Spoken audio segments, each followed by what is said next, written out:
নিউজে আপনাদের সবাইকে স্বাগত জানাই। আমি রাসেল। আশা করছি আপনারা সবাই ভালো আছেন, ভালোর দলে আছেন। আর কোনো কথা না বাড়িয়ে আমরা সরাসরি চলে যাব আমাদের ঘটনায় এবং আশা করছি এই ঘটনাটি আপনাদের ভালো লাগবে। চলুন শুরু করা যাক আমাদের আজকের এপিসোডের একটা চমৎকার ঘটনা। আসসালামু আলাইকুম রাসেল ভাই ও প্রিয় শ্রোতা বন্ধুরা, আশা করি আল্লাহর অশেষ রহমতে সবাই ভালো আছেন এবং ভালোর দলেই আছেন। আমার পরিচয় শ্রোতাদেরকে না জানানোর অনুরোধ রইল। তারপরে তিনি তার সমস্ত কিছু লিখেছেন। অনেকদিন ধরে ইচ্ছে ছিল ভূত.com ঘটনা পাঠাবো, কিন্তু পরীক্ষার কারণে লিখতে বসার সময় হচ্ছিল না। আমি আপনাদের সাথে যে ঘটনাটা শেয়ার করতে যাচ্ছি তা আমার মামাতো ভাইয়ের সাথে ঘটে যাওয়া একটি ভয়াবহ কালো জাদুর ঘটনা, যার শেষ পরিণতি ছিল খুবই মর্মান্তিক।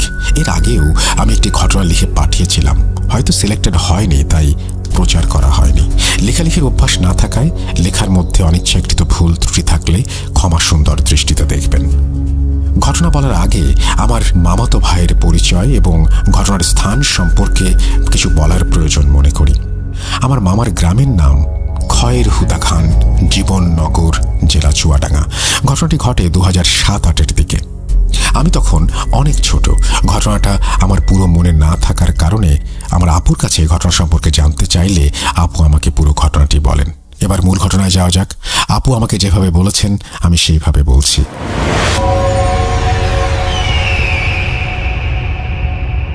বাবা মায়ের খুব আদরের বড় ছেলে ছিল আব্দুল আলিম। মামার আরও দুটো ছেলে থাকা সত্ত্বেও বড় ছেলে ছিল পরিবারের সকলের চোখের মণি। আব্দুল আলিম ভাই ছিল ছেলে হিসেবে অত্যন্ত নম্র ভদ্র। গ্রামের কেউ তার নামে কখনো খারাপ কিছু বলার সুযোগ পায়নি। মামাদের বাড়ির পাশের বাড়ি ছিল একটা বাঙাল পরিবার। বাঙাল বলতে যারা অন্য জেলা থেকে এসে বসবাস করে তাদেরকে বোঝায়। বাঙাল পরিবারে যিনি কর্তা ছিলেন তিনি চাকরির সুবাদে ঢাকা থাকতেন। তাকে মামা ভাই বলে ডাকতেন। তার স্ত্রীর এই ভদ্রলোকের উপরে সন্দেহ আছে যে তার অন্য কোনো নারীর সাথে সম্পর্ক আছে।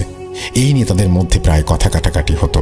এরই মাঝে সেই মহিলার হাজবেন্ড তাকে বলে, আমি আমার মতো চলবো, তুই যা পারিস কর। এই কথা শোনার পরে মহিলা বলেন যে তুমি বউ বাচ্চা রেখে যদি এই সমস্ত কাজ করো তাহলে আমিও পারি। তিনি আবারও বিশৃঙ্খল এক জীবনের মধ্যে প্রবেশ করেন এবং সেই বিশৃঙ্খলতার সঙ্গী হন আমার মামাতো ভাই। সেই মহিলা 5 গ্রাম পরে একটা কবিরাজের কাছে যান এবং মামাতো ভাইকে বশ করার জন্য কালো জাদুর 3টি তাবিজ আনেন।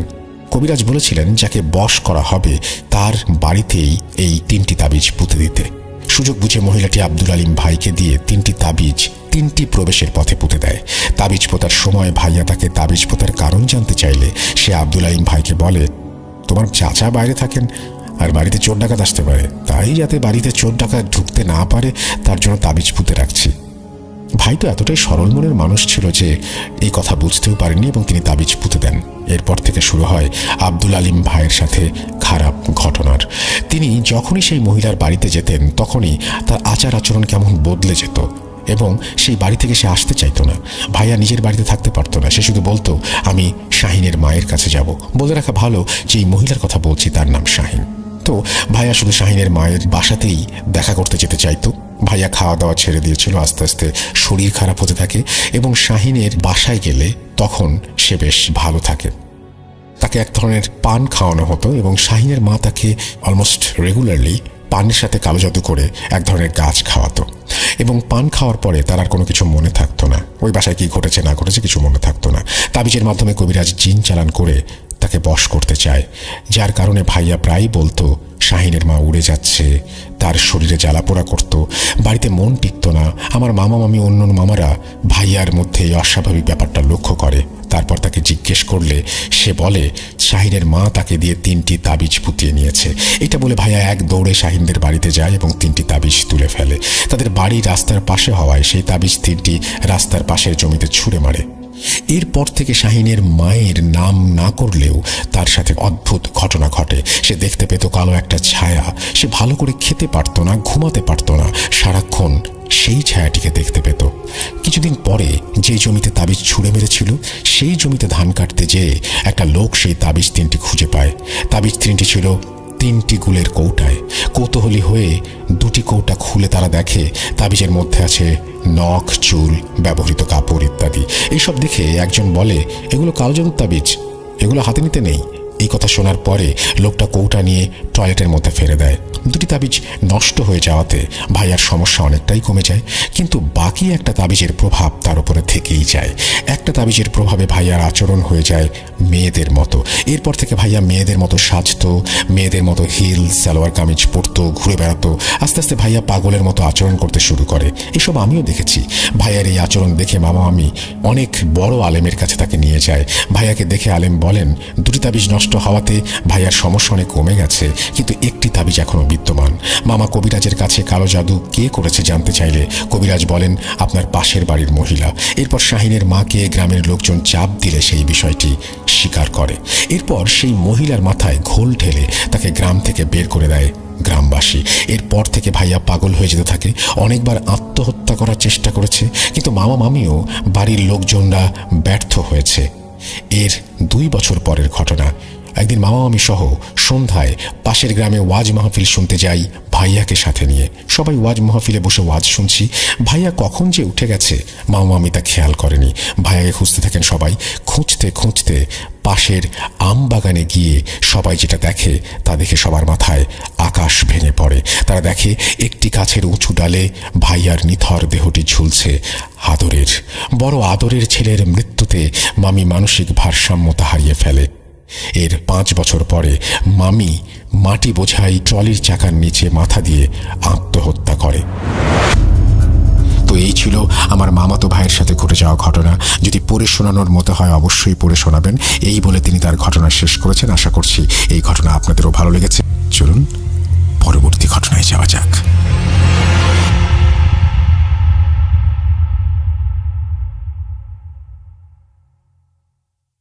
চলুন কথা না বাড়িয়ে ঘটনায় যাওয়া যাক। আসসালামু আলাইকুম রাসেল ভাই, আমি শাহরিয়ার সুলতান বলছি বগুড়া থেকে। আমি ভূত.com-এর একজন ভক্ত। আমি প্রথম থেকে ভূত.com শুনি। আজ আমি যে ঘটনাটি শেয়ার করব তা আমার এক বন্ধুর সাথে ঘটা। ঘটনাটি ব্ল্যাক ম্যাজিক সম্পর্কিত। ঘটনাটি আমি তার কাছ থেকেই শুনেছি। সঙ্গত কারণে আমি তার নাম উল্লেখ করতে পারবো না। তার একটি ছদ্মনাম দিলাম মাহি। মাহি ক্লাস 9-এর একজন ছাত্র ছিল। সে পড়াশোনায় ভালোই ছিল এবং দেখতেও অনেক সুন্দর ছিল। আমাদের যখন অর্ধবার্ষিক পরীক্ষা হয় তখন সে পরীক্ষা দেয়, কিন্তু রেজাল্ট দেওয়ার দিন তাকে আর দেখতে পেলাম না। তাকে নানাভাবে মেসেজ দিলাম যে সে কেন রেজাল্ট নিতে আসেনি, কিন্তু তার সাথে কথা বলতে গেলে সে আর কোনো কথা বলে না। অবশেষে কিছুদিন পর আমি তার সাথে কথা বলতে পারি। তাকে জিজ্ঞেস করলাম যে এতদিন স্কুলে আসেনি কেন। সে তখন আমাকে বলে যে সে কেন স্কুলে আসতে পারেনি। ঘটনাটি আমি তার ভাষায় লিখছি।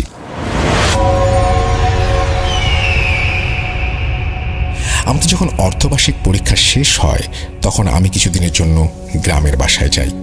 গ্রামের বাসায় আমার কিছু বন্ধু বান্ধবী ছিল। তার মধ্যে একজন বান্ধবীর নাম ছিল অর্থী। অর্থী অনেক সুন্দর দেখতে ছিল। তার বাড়ি আমাদের বাড়ির পাশেই। যখনই আমি গ্রামের বাসায় যাই তখনই আমি তার সাথে মেলামেশা শুরু করি। সে আমার অনেক কাছের একজন বান্ধবী ছিল।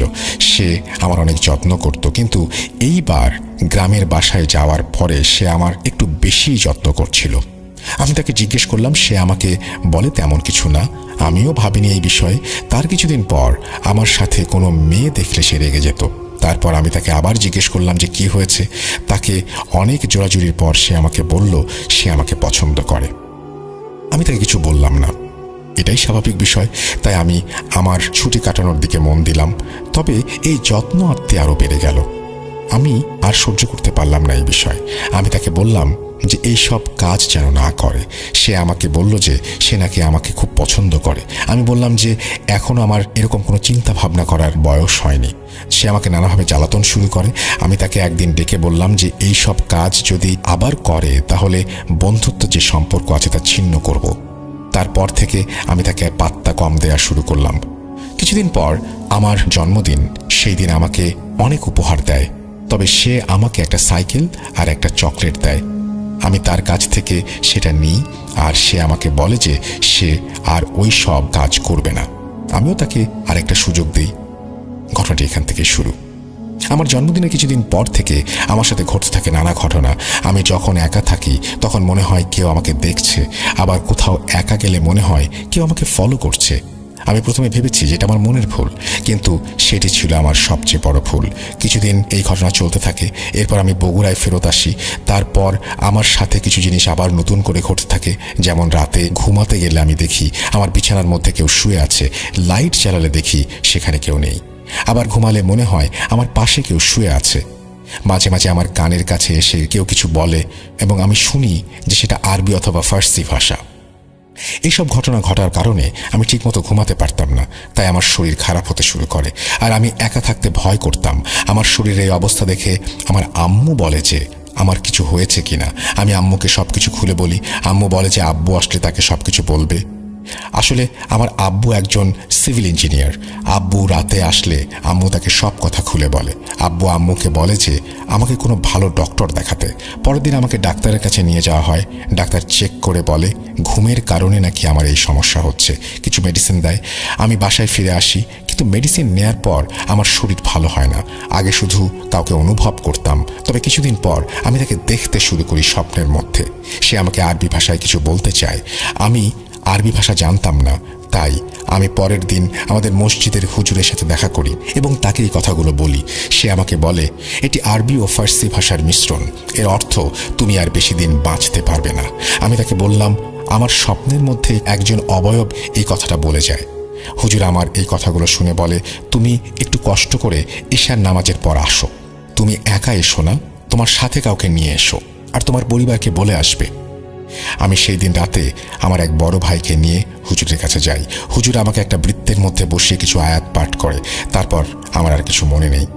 তারপর যখন আমার জ্ঞান আসে তখন আমি দেখি আমি হুজুরের রুমের মধ্যে।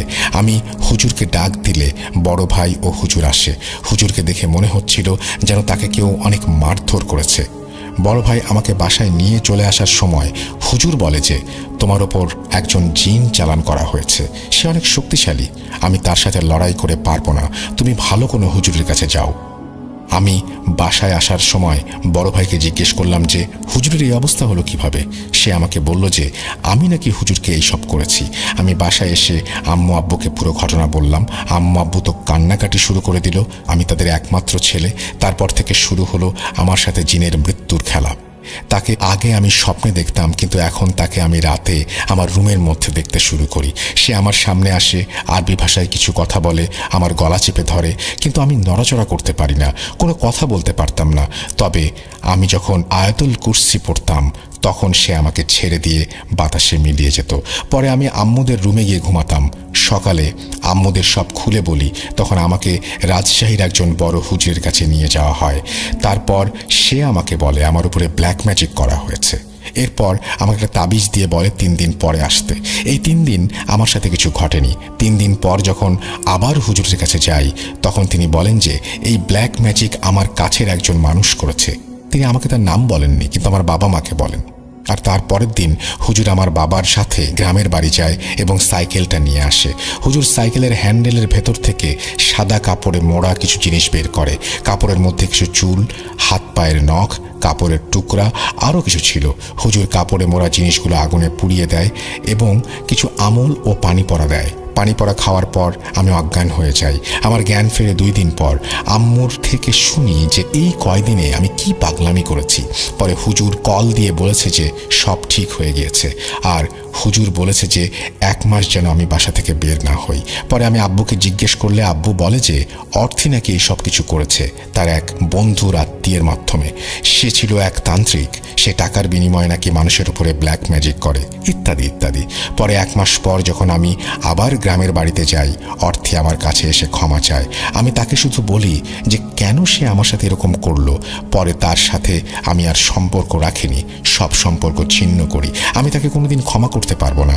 তবে 1 মাস পর যখন হুজুরকে কল দেই তখন তার ছেলে কল ধরে বলে যে আমার চিকিৎসা করতে গিয়ে সে সফল হলেও জিনটি তাকে প্যারালাইজড করে দিয়েছে। ঘটনাটা শুনে আমার খুব কষ্ট লেগেছিল। মাহি আমাকে আরও বলে যে এই ঘটনার আরও কিছু অংশ আছে যা তার বাবা মা জানেন। এই বলে মাহি তার ঘটনা শেষ করেছেন। আমি পরে আঙ্কেল আন্টির সাথে কথা বলি, তারাও আমাকে বলেন যে ঘটনাটা 100% সত্য। আর মাহি যখন ঘটনাটা বলে তখন মুখের অঙ্গভঙ্গি দেখে আমরা বুঝতে পারছিলাম যে ঘটনাটি সত্য। তাও বিশ্বাস করা বা না করাটা একান্তই আপনাদের ব্যাপার। আর মাহিও হুজুরের জন্য দোয়া চেয়েছে।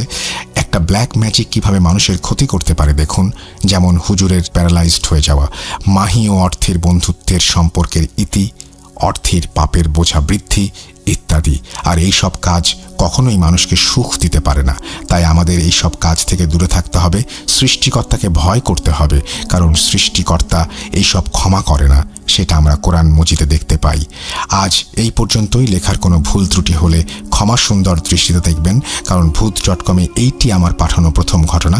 যদি সিলেক্টেড হয় তাহলে একটু কষ্ট করে আমাকে জানাবেন। ভূত.com দীর্ঘজীবী হোক। আল্লাহ হাফেজ। শাহরিয়ার সুলতান, জাহাঙ্গীরবাদ, বগুড়া থেকে লিখেছেন ঘটনাটি। আমার মনে হয় যে ঘটনাটি আপনাদের ভালো লেগেছে। চলুন পরবর্তী ঘটনায় যাওয়া যাক।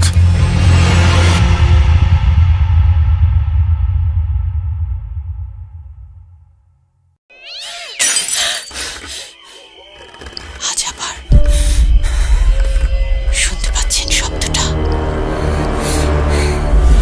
ভয়ের আরেক নাম ভূত.com with Russell।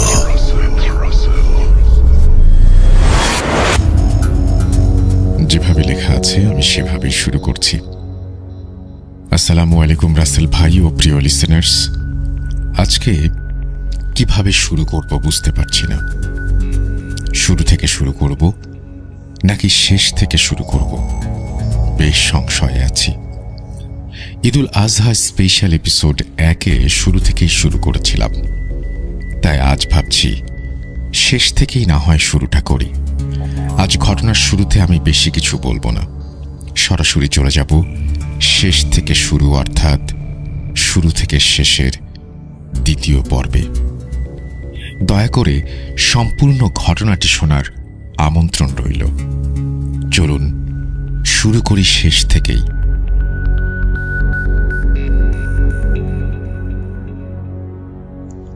এত করে বললাম দিলি না, আমার কথা শুনলি না। মরতে হবে, সবাইকে মরতে হবে। তোর রক্তের সন্তানই তো আমরা চাই। আমি কি কিছু চেয়েছি? এখনো সময় আছে। আমার থেকে সংরক্ষিত থাকতে চাইলে আমার চাওয়া পূরণ কর, নইলে তোরা সবাই আমার হাতেই মরবি। মরবি, মরবি। আমি প্রচণ্ড ভয়ে তার দিকে তাকিয়েছিলাম। অন্যদিকে আমার কলিগ অজ্ঞান হয়ে আমার রুমের দরজার সামনে পড়ে আছে। রুমের ভেতরে 7টি কালো অবয়ব, 2টি অবয়ব হুট করে এসে আমার গলা চেপে ধরে। তাদের কথা বলা শেষ হলে তারা আমার গলা ছেড়ে দিয়ে চলে যায়। সারাটা জীবন কি তাহলে আমাকে এভাবেই কাটাতে হবে? জানি না কি পরিণতি অপেক্ষা করছে আবার। এরা কারা? আমার অজানা। নিজের দেশটাকেই খুব অজানা লাগে। ছোট থেকে বড় হলাম অন্য দেশে, বাবার আদর কপালে সইল না। হারালাম বাবাকে, হারালাম দাদা দাদির সমতুল্য মানুষদের। নিজের ভাই বোনকে যখন দেখলাম তখন আর ভাইয়ের সাথে খেলাধুলার সময় নেই, বোনের সাথে খুনসুটির বয়স নেই। এ কেমন জীবন বলতে পারেন আপনারা? আসসালামু আলাইকুম প্রিয় শ্রোতা বন্ধুরা, আমি জোবায়ের ইসলাম জীবন। গত পর্বে আপনারা আমার জীবনে ঘটে যাওয়া অনেক কিছুর ঘটনা সম্পর্কে অবগত হয়েছেন। কিছু মানুষের কিছু প্রশ্ন ছিল, যেমন আমার মা 1 মাসের মধ্যেই কিভাবে ভিসা পেলেন, আমার মা কেনই বা এই জিনের কুনজরে আসলেন। একে একে 2টি প্রশ্নেরই উত্তর আমি দিচ্ছি। আমার মা যে নানুর কাছে পাকিস্তানে থেকেছেন, তারা সে সময়ের জনপ্রিয় একটি কাপড়ের ব্র্যান্ড রাজস্থান ব্র্যান্ডের সাথে সাপ্লায়ার হিসেবে যুক্ত ছিল। তাই সেখানে তাদের অনেক নতুন কর্মচারী নিয়োগ দেয়া হতো এবং মাঝে মধ্যেই সেটা ঘটত। কোম্পানি ভিসা ইস্যু করত বিভিন্ন দেশ থেকে কর্মচারী আনার জন্য। আমার মাকে পাকিস্তান থেকে এই কর্মচারী ভিসাই পাঠানো হয়। আমার মা গর্ভবতী ছিলেন এজন্য ভিসা রিজেক্ট হওয়ার প্রবল সম্ভাবনা ছিল। আর তাই আমার নানা আর দাদা মিলে অনেক টাকা খরচ করে নকল কাগজপত্র তৈরি করেন, যেন আমার মা ওই ভিসা নিয়েই পাকিস্তানে চলে যেতে পারে।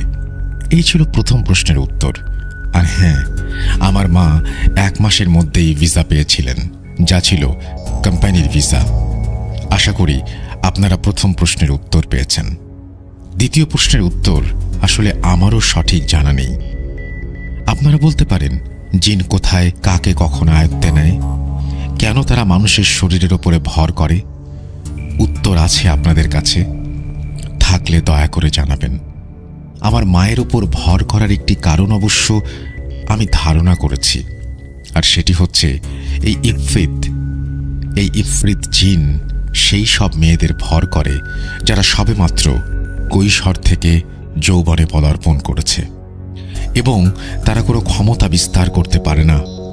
আমার মা সে সময় একেবারেই প্রথম কৈশোর থেকে যৌবনে তিনি পদার্পণ করেছিলেন। এই জিন তার নিশানা হিসেবে তাকে চিহ্নিত করে। এই কথা কিভাবে আমি জানলাম ভাবছেন? এর উত্তর ঘটনার মধ্যেই আছে, শুনতে থাকুন। আগের ঘটনাগুলো করোনা ভাইরাসের প্রকোপের সময়কালের। আমার মায়ের সমস্যা শুরু হওয়া থেকে 2021 সালের মাঝের ঘটনা। আজ বলবো 2023 সালের ঘটনা।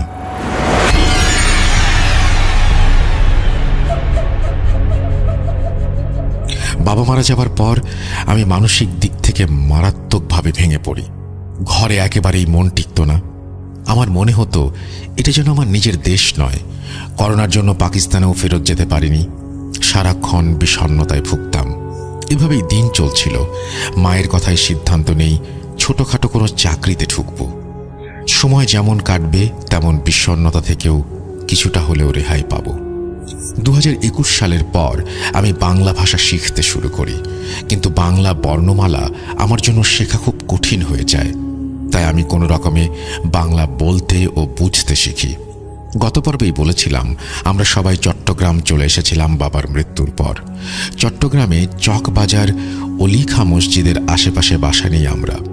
চট্টগ্রামে আমার এক খালাতো ভাই থাকেন, তার নাম আমি উল্লেখ করছি না। তাকে আমি আমার জন্য একটি চাকরির ব্যবস্থা করে দিতে বলি। তিনি কিছুটা সময় নেন। সময় নিয়ে আমার একটি চাকরির ব্যবস্থা করে দেন তিনি। চট্টগ্রাম বোট ক্লাবের নিকট 11 নম্বর পতেঙ্গা রোডের আশেপাশে কোথাও একটি রেস্টুরেন্টে আমি চাকরি পাই। আমার কাজ ছিল রেস্টুরেন্টে ব্যবহৃত থালা বাসন পরিষ্কার করা। কাজের সুবাদে আমাকে এই পতেঙ্গা চলে আসতে হয়। রেস্টুরেন্ট থেকে কিছুটা দূরে ছিল কর্ণফুলী নদী। নদীর পানিতেই থালা বাসন ধুতে যেতে হতো। জোয়ার আসতো, ধীরে ধীরে জোয়ার বাড়তে থাকে। একদিন থালা বাসন ধোবার সময় আমি নিচের দিকে তাকিয়ে আছি, এমন সময় প্রকাণ্ড এক ঢেউ এসে আমার উপর আছড়ে পড়ে। আমি নদীর পাড়ে পড়ে যাই। পানি নেমে যাওয়ার সময় কালো একটি হাত আমার পা ধরে আমাকে নদীতে টেনে নিয়ে যাবার চেষ্টা করে। আমার সাথে থাকা বাকি স্টাফরা বিষয়টি খেয়াল করে। আমাকে অনেক কষ্টে টেনে নদী থেকে তুলে পাড়ে নিয়ে আসে তারা। আমার পায়ে হাতের আঙুলের ছাপ স্পষ্ট ছিল। সেদিন বাকি স্টাফরাই বাসনপত্র পরিষ্কার করে ফেলে। আমি নদীর পাড়ে বসে বসে এসব নিয়ে ভেবে সময় কাটাই। রাতে বাসায় এসে মাকে ফোন করে সব জানাই। মা আমাকে বলেন হুজুর আমাকে নদী থেকে দূরে থাকতে বলেছিলেন। আমারও মায়ের কথা শুনে বিষয়টি মনে পড়ে। আম্মু আমাকে নদীর আশেপাশে যেতে নিষেধ করেন। আমি আমার খালাতো ভাইকে ব্যাপারটা জানাই। ভাইয়া রেস্টুরেন্টের কর্তৃপক্ষের সাথে কথা বলে আমাকে 2 নম্বর গেট এরিয়াতে ট্রান্সফার করার ব্যবস্থা করে দেন। আমি চলে আসি রেস্টুরেন্টের অন্য একটি আউটলেটে। রেস্টুরেন্টের কাছেই একটি মেসে উঠি আমার কলিগদের সাথে, যেন যাতায়াতে কোনো প্রকার সমস্যা না হয়। সকাল 10টা থেকে রাত 10টা অবধি আমি কাজ করতাম। বাসায় ফিরে আসতে আসতে মোটামুটি রাত 1টার মতো বেজেই যেত। কিন্তু এখানে আমি বেশি দিন শান্তিতে কাজ করতে পারলাম না। রাতে বাসায় ফেরার সময় সমস্যা হতে থাকে। মেসে আসার সময় আমি প্রায় সময় একটি বাচ্চার করুণ কান্নার আওয়াজ শুনতে থাকি।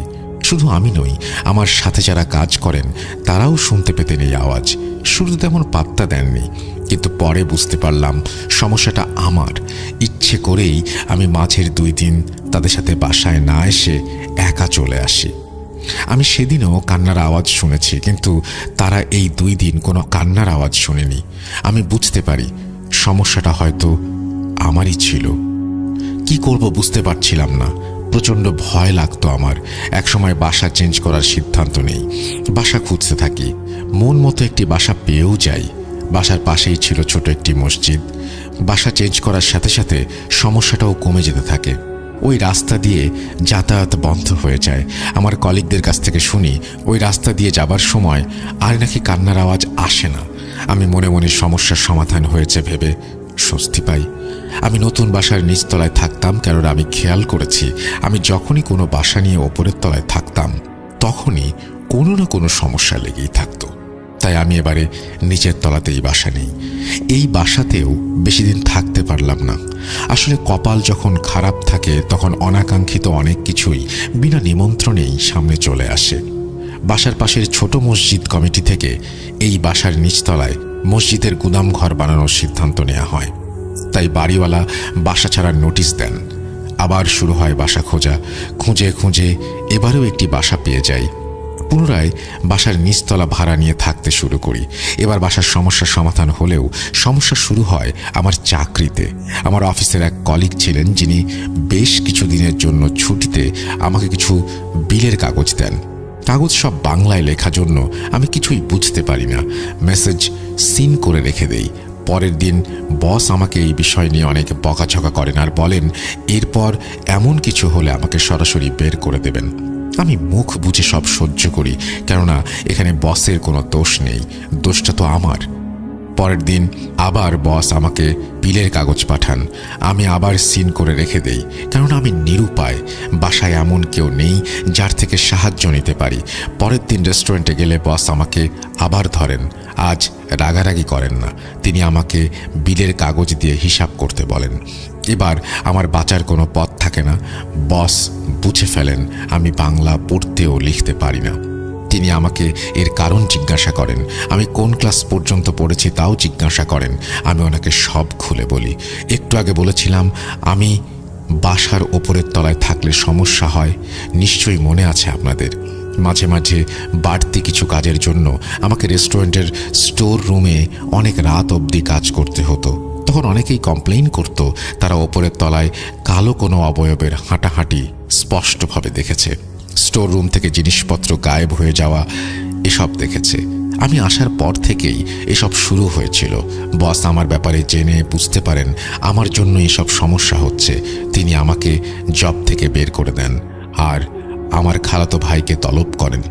খালাতো ভাই এসে বসকে অনেক অনুরোধ করেন। তিনি বলেন ওর ছেলে খুবই ভালো, খুবই পরিশ্রমী, নিজের বাবার মৃত্যুর শোক ভোলার জন্যই চাকরি করছে। বাসায় থাকলে মন মরা হয়ে থাকে, তাই চাকরি করছে যেন মন লেগে থাকে। ওকে অন্তত একটা সুযোগ দিন।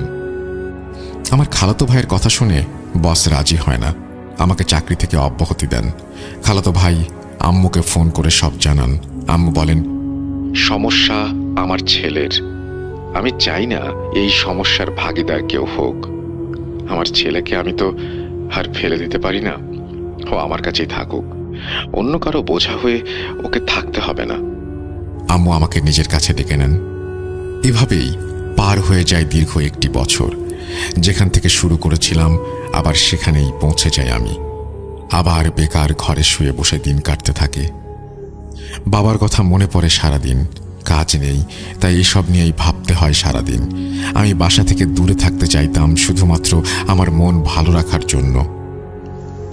ব্যাপারটা শুধু তাই নয়, আমার পরিবারের সুরক্ষার জন্য আমি বাসা থেকে দূরে থাকতে চাইতাম।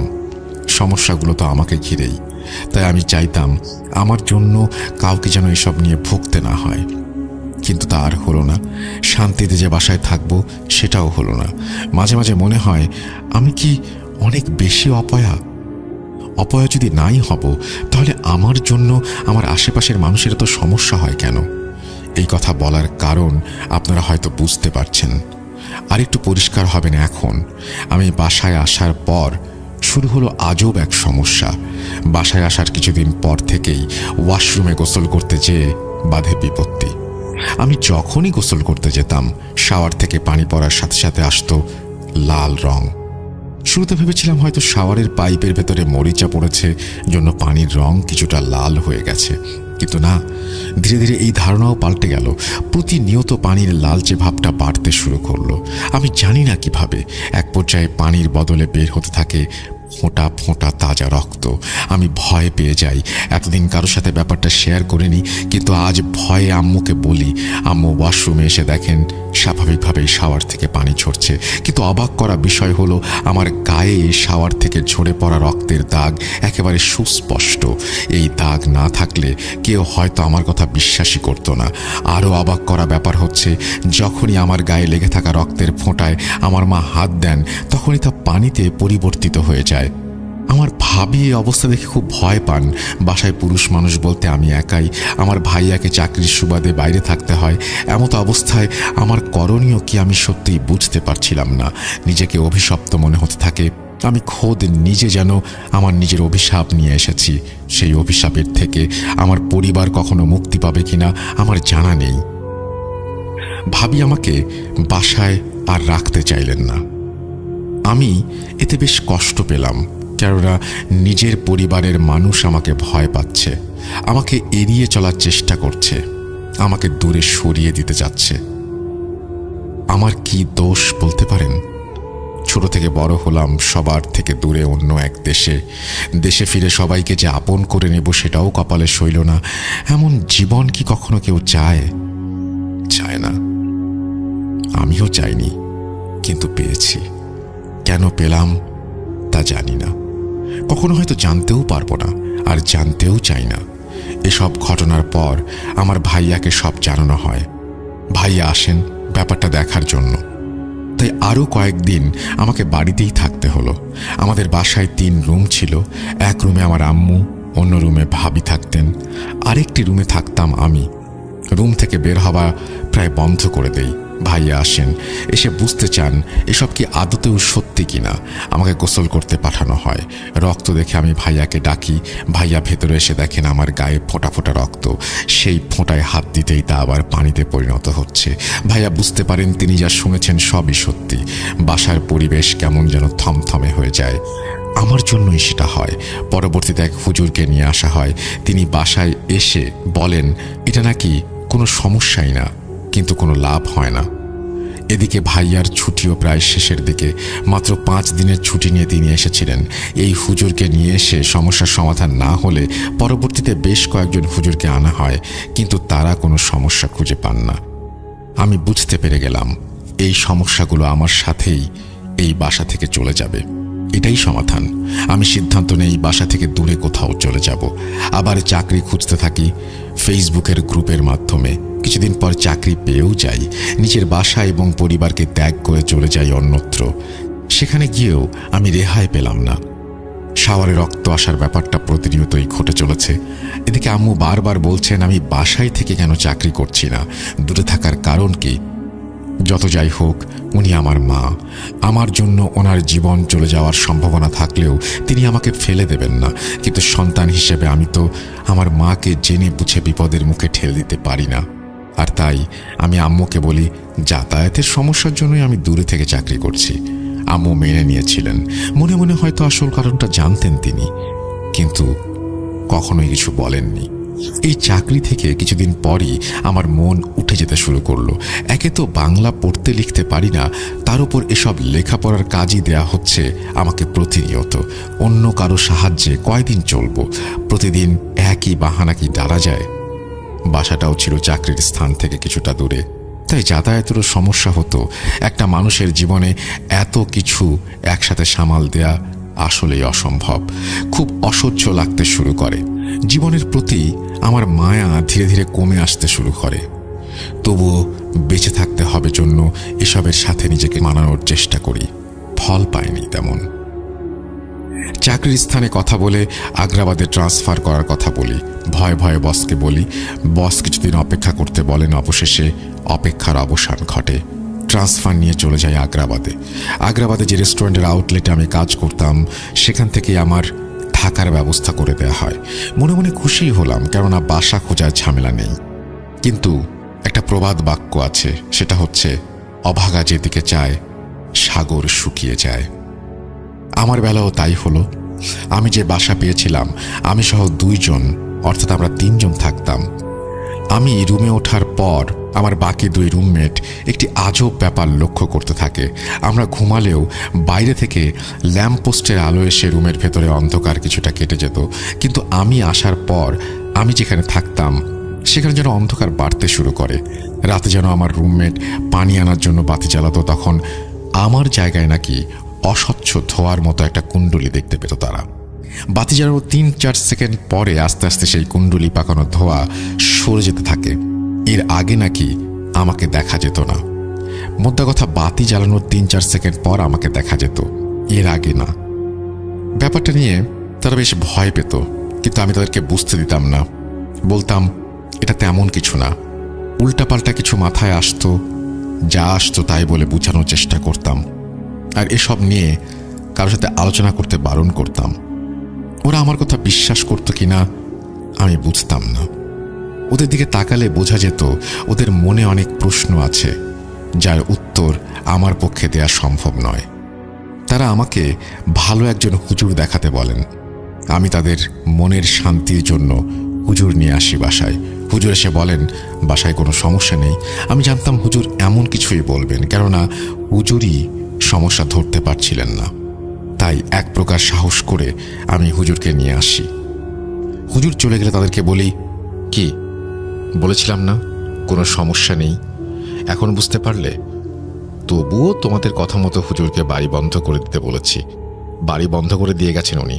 এবার খুশি তো নাকি, না এখনো ভয় করছে?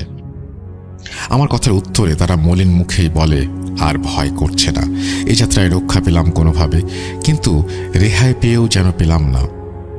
একদিন সকালে গোসল সেরে আসার পর আমার গায়ে লেগে থাকা রক্তের ফোঁটা দেখতে পায় তারা মারাত্মক ভয় পায়।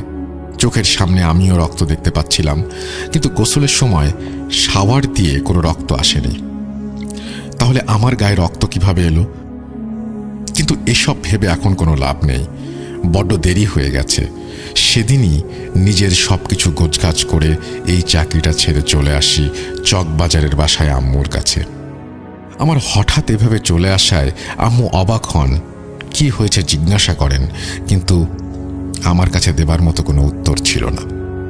কিছু হয়নি বলেই বাসায় থাকতে শুরু করলাম আবার। তখন গ্রীষ্মকাল চলছিল, সূর্যের প্রচণ্ড তাপ যেন সবকিছু পুড়িয়ে ছারখার করে দিচ্ছিল। এমনই এক গরমের সন্ধ্যায় আমি আর আম্মু বসে গল্প করছিলাম, হঠাৎ বিদ্যুৎ চলে যায়। ব্যাপারটা স্বাভাবিকভাবেই নিলাম, কিন্তু বাইরে তাকিয়ে দেখলাম আশেপাশে সবখানেই বিদ্যুৎ আছে। খোঁজ নিয়ে জানতে পারলাম শুধু আমাদের বাসাতেই বিদ্যুৎ নেই। বাড়িওয়ালাকে জানানো হলো, তিনি ইলেকট্রিশিয়ানকে ফোন করে আসতে বললেন। ঘণ্টাখানেক সময় লাগবে বলে জানান। প্রচণ্ড গরমে ঘরে থাকা মুশকিল হয়ে যাচ্ছে। আম্মু ঘরের সব জানালা খুলে দেন। বাইরে এক ফোঁটা বাতাসও নেই যে জানালা দিয়ে বাতাস এসে ঘরটা একটু ঠান্ডা করবে। তাই আমি আম্মুকে ব্যালকনির দরজা খুলে দেব কিনা জিজ্ঞাসা করি। আম্মু নিষেধ করেন। আমি এর কারণ জানি না, কিন্তু গরম সহ্য করতে না পেরে এক পর্যায়ে আমি ব্যালকনির দরজা খুলে দেই। ব্যালকনিতে গিয়ে দাঁড়াই। হঠাৎ দূর থেকে মনে হলো কোনো একটা কিছু আমার দিকে এগিয়ে আসছে। আশেপাশের বিদ্যুৎ থাকায় সেই আলোতে আমি ব্যাপারটি স্পষ্ট বুঝতে পারছিলাম। আমি ভয়ে ভেতরে চলে যাবার আগেই কালো অবয়বটি আমার গলা সজোরে টিপে ধরে। আমার দম আটকে আসছিল, সারা শরীর থরথর করে কাঁপছিল, প্রচণ্ড ঘেমে যাচ্ছিলাম আমি। চোখের সামনে সব অন্ধকার হয়ে আসছিল, মনে হচ্ছিল আজই আমার জীবনের শেষ দিন। হঠাৎ মনে হলো আমি মাটিতে লুটিয়ে পড়লাম। চোখ মেলে দেখি আম্মু আমার সামনে বসে, আমার চোখে মুখে তিনি পানি দিচ্ছেন। একটু স্বাভাবিক হলে আম্মুকে জিজ্ঞাসা করি, আম্মু ওইখানে কি করছিলেন? আম্মু বলেন তিনি রান্নাঘরে কাজ করছিলেন। এমন সময় আমার গোঙানোর আওয়াজ শুনে উনি আসেন। উনি ব্যালকনিতে এসে দেখেন আমি দাঁড়িয়ে আছি, কিন্তু আমি দাঁড়িয়ে দাঁড়িয়ে খুব জোরে জোরে কাঁপাকাঁপি করছি। আম্মু আমাকে ধাক্কা দিলে আমি মেঝেতে পড়ে যাই। আমাকে আম্মু কি হয়েছে জিজ্ঞাসা করেন। আমি তেমন কিছু বলিনি। প্রায় 2 ঘন্টা পর বিদ্যুৎ আসে। বিদ্যুৎ এলে আম্মু খেয়াল করেন আমার গলায় অনেক বড় বড় 2টি ফ্যাকাশে দাগ। আম্মু আমাকে জিজ্ঞাসা করলে আমি সবকিছু খুলে বলি।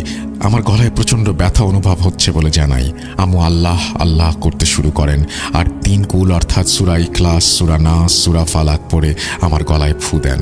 আশ্চর্যজনকভাবে আমার গলার ব্যথার সাথে সাথেই ভালো হয়ে যায়, কিন্তু গলায় সেই বড় 2টি দাগ রয়ে গিয়েছিল। এই গরমের মধ্যেও গলায় মাফলার পরে থাকতে হয়েছে যেন আমাকে কেউ দাগ নিয়ে কোনো কিছু জিজ্ঞাসা করতে না পারে। এই ঘটনার পর আমি বেশ কিছুদিন অসুস্থ হয়ে পড়ি। সর্দি, কাশি, জ্বর লেগেই থাকতো। ডাক্তার দেখিয়েছিলাম। ডাক্তার গলার দাগ দেখে বলেন গলায় ব্যথা আছে কিনা। আসলে আমার ব্যথা একেবারে ভালো হয়ে গিয়েছিল তেমনও না। রাতে ঘুমানোর পর প্রচণ্ড ব্যথা হতো। আমি ব্যথায় জেগে উঠতাম। ডাক্তার ব্যথার ওষুধ দেন আর বলেন এই ব্যথা থেকেই আমার জ্বর হয়েছে, আর জ্বর থেকেই সর্দি কাশির আগমন। নিয়মিত ওষুধ সেবন করছি। ধীরে ধীরে অবস্থার উন্নতি হয়। আমার অবস্থার উন্নতি হলে আম্মুর সাথে বেশ কিছু নতুন সমস্যার শুরু হয়। আমি মাঝে মাঝে খেয়াল করতে থাকি আম্মু যেন নিজের মধ্যে থাকেন না। ওনাকে কয়েকবার ডাক দিলেও সাড়া পাওয়া যায় না। একদিন আম্মু সন্ধ্যায় রান্নাঘরে রান্নার কাজে ব্যস্ত ছিলেন। আমি আমার রুমে শুয়ে আরাম করছিলাম। এমন সময় হঠাৎ এক পোড়া গন্ধ আমার নাকে ভেসে আসে। আমি রান্নাঘরের দিকে পা বাড়াই। রান্নাঘরের সামনে গিয়ে দেখি আমার ভাবি রান্নাঘরের দরজার সামনে দাঁড়িয়ে আছেন আর আমার মাকে ক্রমাগত মা মা বলে ডেকেই চলেছেন, কিন্তু আম্মু কোনোভাবেই সাড়া দিচ্ছেন না। আমি রান্নাঘরে ঢুকে আম্মুকে ধাক্কা দিলে আম্মুর চেতনা ফেরে। চুলার দিকে তাকিয়েই দেখি চুলায় চাপানো পাতিল পুড়ে গন্ধ বের হচ্ছে, আর সাথে সাথেই উৎপন্ন ধোঁয়ায় ভরে যাচ্ছে রান্নাঘর। সাথে সাথে চুলা বন্ধ করে পাতিলটি পানিতে রেখে আম্মুকে নিয়ে রুমে যাই। আম্মু কি হয়েছে জিজ্ঞাসা করি, কিন্তু আম্মু তেমন কিছুই বলতে পারেন না। আসলে তিনি জানেনই না তার সাথে কি ঘটেছে। এসব নিয়ে আমরা বেশ চিন্তায় পড়ে যাই। কোনোভাবেই সমস্যার সমাধান হচ্ছিল না। তাই শেষমেশ আমার দাদাকে জানানোর সিদ্ধান্ত নেই। দাদার সাথে ফোনে যোগাযোগ করি, ওনাকে সব কিছু খুলে বলি। আমার দাদা কিছুদিন সময় নেন। মূলত তিনি ভালো কোনো হুজুরের খোঁজ করার জন্য সময় নিয়েছিলেন। আমার দাদা অনেক কবিরাজ, হুজুর, ইমামের সাথে কথা বলেন, কিন্তু কেউই আসল সমস্যা বুঝতে পারে না। কি হয়েছে, কেন হচ্ছে, ওনারা সঠিকভাবে বলতে পারেন না। যদি কোনো ইমাম আমাদের বাড়িতে আসেন সমস্যা সমাধানের জন্য, তাহলে তিনিও এক পর্যায়ে পিছিয়ে যান। এর পেছনে রয়েছে একটি কারণ। এখন পর্যন্ত যারা সাহায্য করতে আমাদের বাড়িতে এসেছেন, অর্থাৎ যারা নিজেদের সবার সামনে উপস্থাপন করছেন, সবার সাথে একটি অদ্ভুত সমস্যা হতো। সমস্যাটি হলো ওনাদেরকে একটি স্বপ্ন দেখানো হতো। ওনারা প্রত্যেকেই এই একই কথা জানিয়েছেন। সব শেষে যে ইমাম এসেছিলেন তিনি বলেন গভীর রাত তিনি ঘুমাচ্ছিলেন, হঠাৎ তিনি স্বপ্নে দেখেন কেউ ওনাকে কিছু একটা বলছে। কথাগুলো এমন ছিল, আমার রাস্তায় কাটা হয়ে খুব শান্তিতে ঘুমাচ্ছিস, তোকে মেরে আমার কোনো লাভ নেই, তোকে শেষ সুযোগ দিচ্ছি, ওই পরিবারের কাউকে কোনো প্রকার সাহায্য করতে যাস না, সাবধান করে দিচ্ছি, দ্বিতীয়বার আর সেটাও করতে আসবো না। এই স্বপ্ন দেখে আমি প্রচণ্ড ভয়ে বিচলিত হয়ে পড়ি। সেদিন রাতে তিনি আবছা একটি কালো ছায়াকে রুমের এদিক থেকে ওদিকে চলে যেতে দেখেছেন। তিনি এসব কথা আমার দাদাকে ওনার বাসায় ডেকে বলেছেন। এই ঘটনার পর তিনিও আর আমাদের বাসায় ছায়া অবধি মারাননি। অনেক মানুষের কাছে আমরা একটু সাহায্যের জন্য গিয়েছি, কিন্তু কেউই কিছু করতে পারেননি। আসলে সবই আমাদের কপাল। কপালের দোষ দিচ্ছি কেন? এটা আসলে আমাদের প্রাপ্য ছিল, তাই হয়তো। কিন্তু কেন? প্রশ্নের উত্তর আজও খুঁজে চলেছি। আমার দাদা অনেকের সাথে কথা বলে এবং দেখা সাক্ষাৎ করার পরেও কোনো সুবিধা করতে পারছিলেন না। তিনি আমার মামাকে জানান। আমার দাদা আর নানা বাড়ি অনেকটা কাছাকাছি হওয়ায় দাদা নিজে আমার নানার বাড়িতে গিয়ে আমার মামাকে সব জানান। আমার মামাও খোঁজ করতে শুরু করেন। কিছুদিন খোঁজ করার পর আমার মামা এক হিন্দু তান্ত্রিকের সন্ধান পান। আমার মাকে মামা তান্ত্রিকের কথা জানান।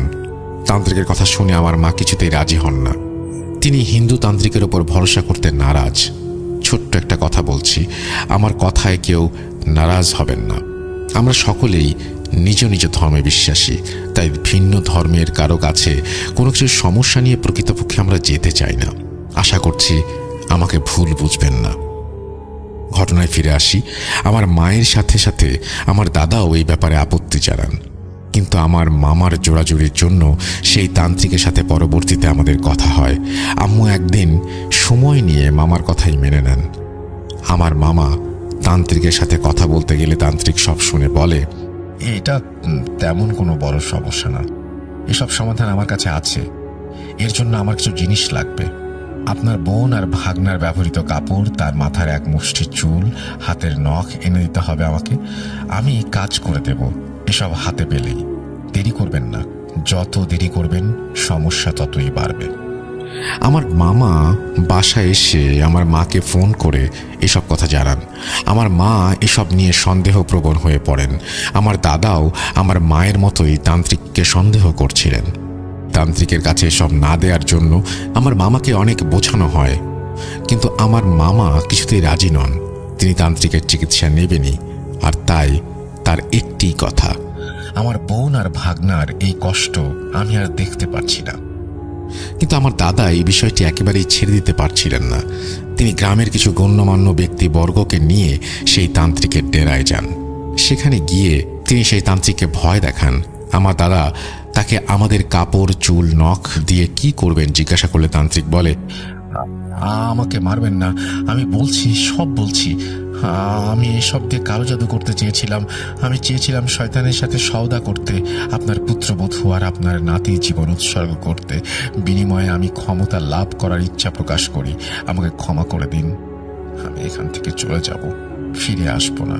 ছেড়ে দিন, দোহাই লাগে।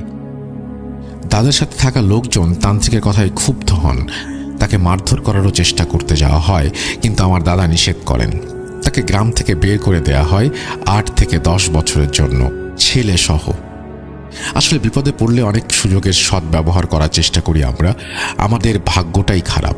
এসব সমস্যা থেকে পরিত্রাণ পাওয়ার জন্য অনেক মুখোশধারী মানুষের সাথে পরিচয় হয়। তাই দাদা আমার ওপর ভরসা না করে খুব সতর্কতার সাথে ভালো কোনো হুজুর খুঁজতে থাকেন। এদিকে আমি আম্মুর সাথে থাকছি 3 মাস যাবৎ। এখানেও সমস্যা লেগেই রয়েছে। বাসায় ঠিক মতো পানি থাকে না, আর কোনো কারণ ছাড়াই গ্যাস হুট করেই চলে যায়। সংযোগ মাঝে মাঝে বিচ্ছিন্ন হয়। মিস্ত্রি ডেকে আনলে তারা সব পরীক্ষা করে জানাতো কোনো সমস্যাই খুঁজে পায়নি। মিস্ত্রি এলেই সব ঠিক থাকতো। এর আগে এমন সমস্যা প্রতিনিয়ত লেগেই ছিল। আমার ভাইয়া প্রতি মাসে বাজার করার জন্য টাকা পাঠাতেন। সেই টাকা নিয়ে বাজার থেকে ভালো টাটকা জীবিত মাছ কিনে বাসায় আনলে মাছ থেকে পচা দুর্গন্ধ বের হতো। মাছ বের করে দেখা যেত আসলেই সেই মাছ পচে গেছে।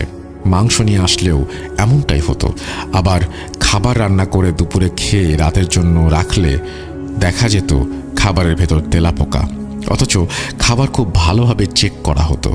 মাঝে মাঝে খাবার পচে পোকাও বের হয়ে যেত। দেখে মনে হতো 1 সপ্তাহের বাসি খাবার যা গলে পচে পোকা ধরে আছে, কিন্তু খাবার রান্না করা হয়েছে 4-5 ঘন্টা আগে। এই সমস্যাগুলো ছিল আমাদের নিত্যদিনের সমস্যা। এসব চলতে চলতে আমার দাদা রাজশাহীর এক হুজুরের সন্ধান পান। হুজুরের নাম আব্দুল মুতালিব। তিনি রাজশাহী কোন একটা মসজিদের কথা বলেছেন, সেই মসজিদে তিনি কাজ করেন। তিনি রাজশাহী কেন্দ্রীয় মসজিদের ইমাম ছিলেন। তিনি আমার দাদার কাছ থেকে আমাদের সমস্যার সব কিছু শোনেন। সব শুনে 1 সপ্তাহ সময় চান। হুজুরের সাথে আমার দাদাই ফোনে যোগাযোগ করতেন। 1 সপ্তাহ পর হুজুর আমার দাদাকে ফোন করে বলেন, আমার জন্যই আমার মায়ের এই সমস্যাগুলো হচ্ছে। আমি মায়ের সাথে না থাকলে আমার মায়ের তেমন কোনো সমস্যা হবে না। আসলে এই কথাটা সত্যি। আমিও খেয়াল করেছি, আমি না থাকলে মায়ের কোনো সমস্যাই হয় না। আর তাই আরও একবার বাড়ি ছাড়ার সিদ্ধান্ত নিতে হলো আমাকে। একে একে সব চাকরি ধরছি আর ছাড়ছি। অনেকে ভাবতে পারেন চাকরি পাওয়া কি এতটাই সহজ যে একের পর এক চাকরি ছাড়ছি আর নিচ্ছি। আসলে আমি যে চাকরিগুলো করতাম সেগুলো পাওয়া খুব কঠিন কিছু নয়। কয়েকজন পরিচিত বড় ভাই ছিল যাদের সাথে ফেসবুক গ্রুপের মাধ্যমে পরিচয়। রেস্টুরেন্টে প্রায় সব সময়ই আমি যে চাকরিগুলো করতাম সেগুলো পাওয়া খুব বেশি কঠিন নয়, কারণ এগুলো সব সময়ই ওয়েটার, ক্লিনার, কুকের জন্য প্রয়োজন লেগেই থাকে প্রত্যেকটা জায়গায়, এবং আমিও সেই কাজই করতাম। তাই এই সেক্টরে চাকরি পেতে আমার কোনো সমস্যা হয়নি। বাসা ছেড়ে চলে আসি আমি নতুন চাকরিতে। একটি কফি শপে চাকরি পাই, আর যার অবস্থান ছিল হালিশহর A ব্লকে। চাকরিস্থলের কাছাকাছি একটি রুমে বাসা নিয়ে থাকতে শুরু করি। ভালোই চলছিল এখানে সব কিছু। আমি মনে মনে ভাবতে লাগলাম হয়তো এইবার একটু শান্তির মুখ দেখব। 4-5 মাস কোনো সমস্যাই হয়নি, বেশ ভালোভাবেই দিন কেটে যাচ্ছিল।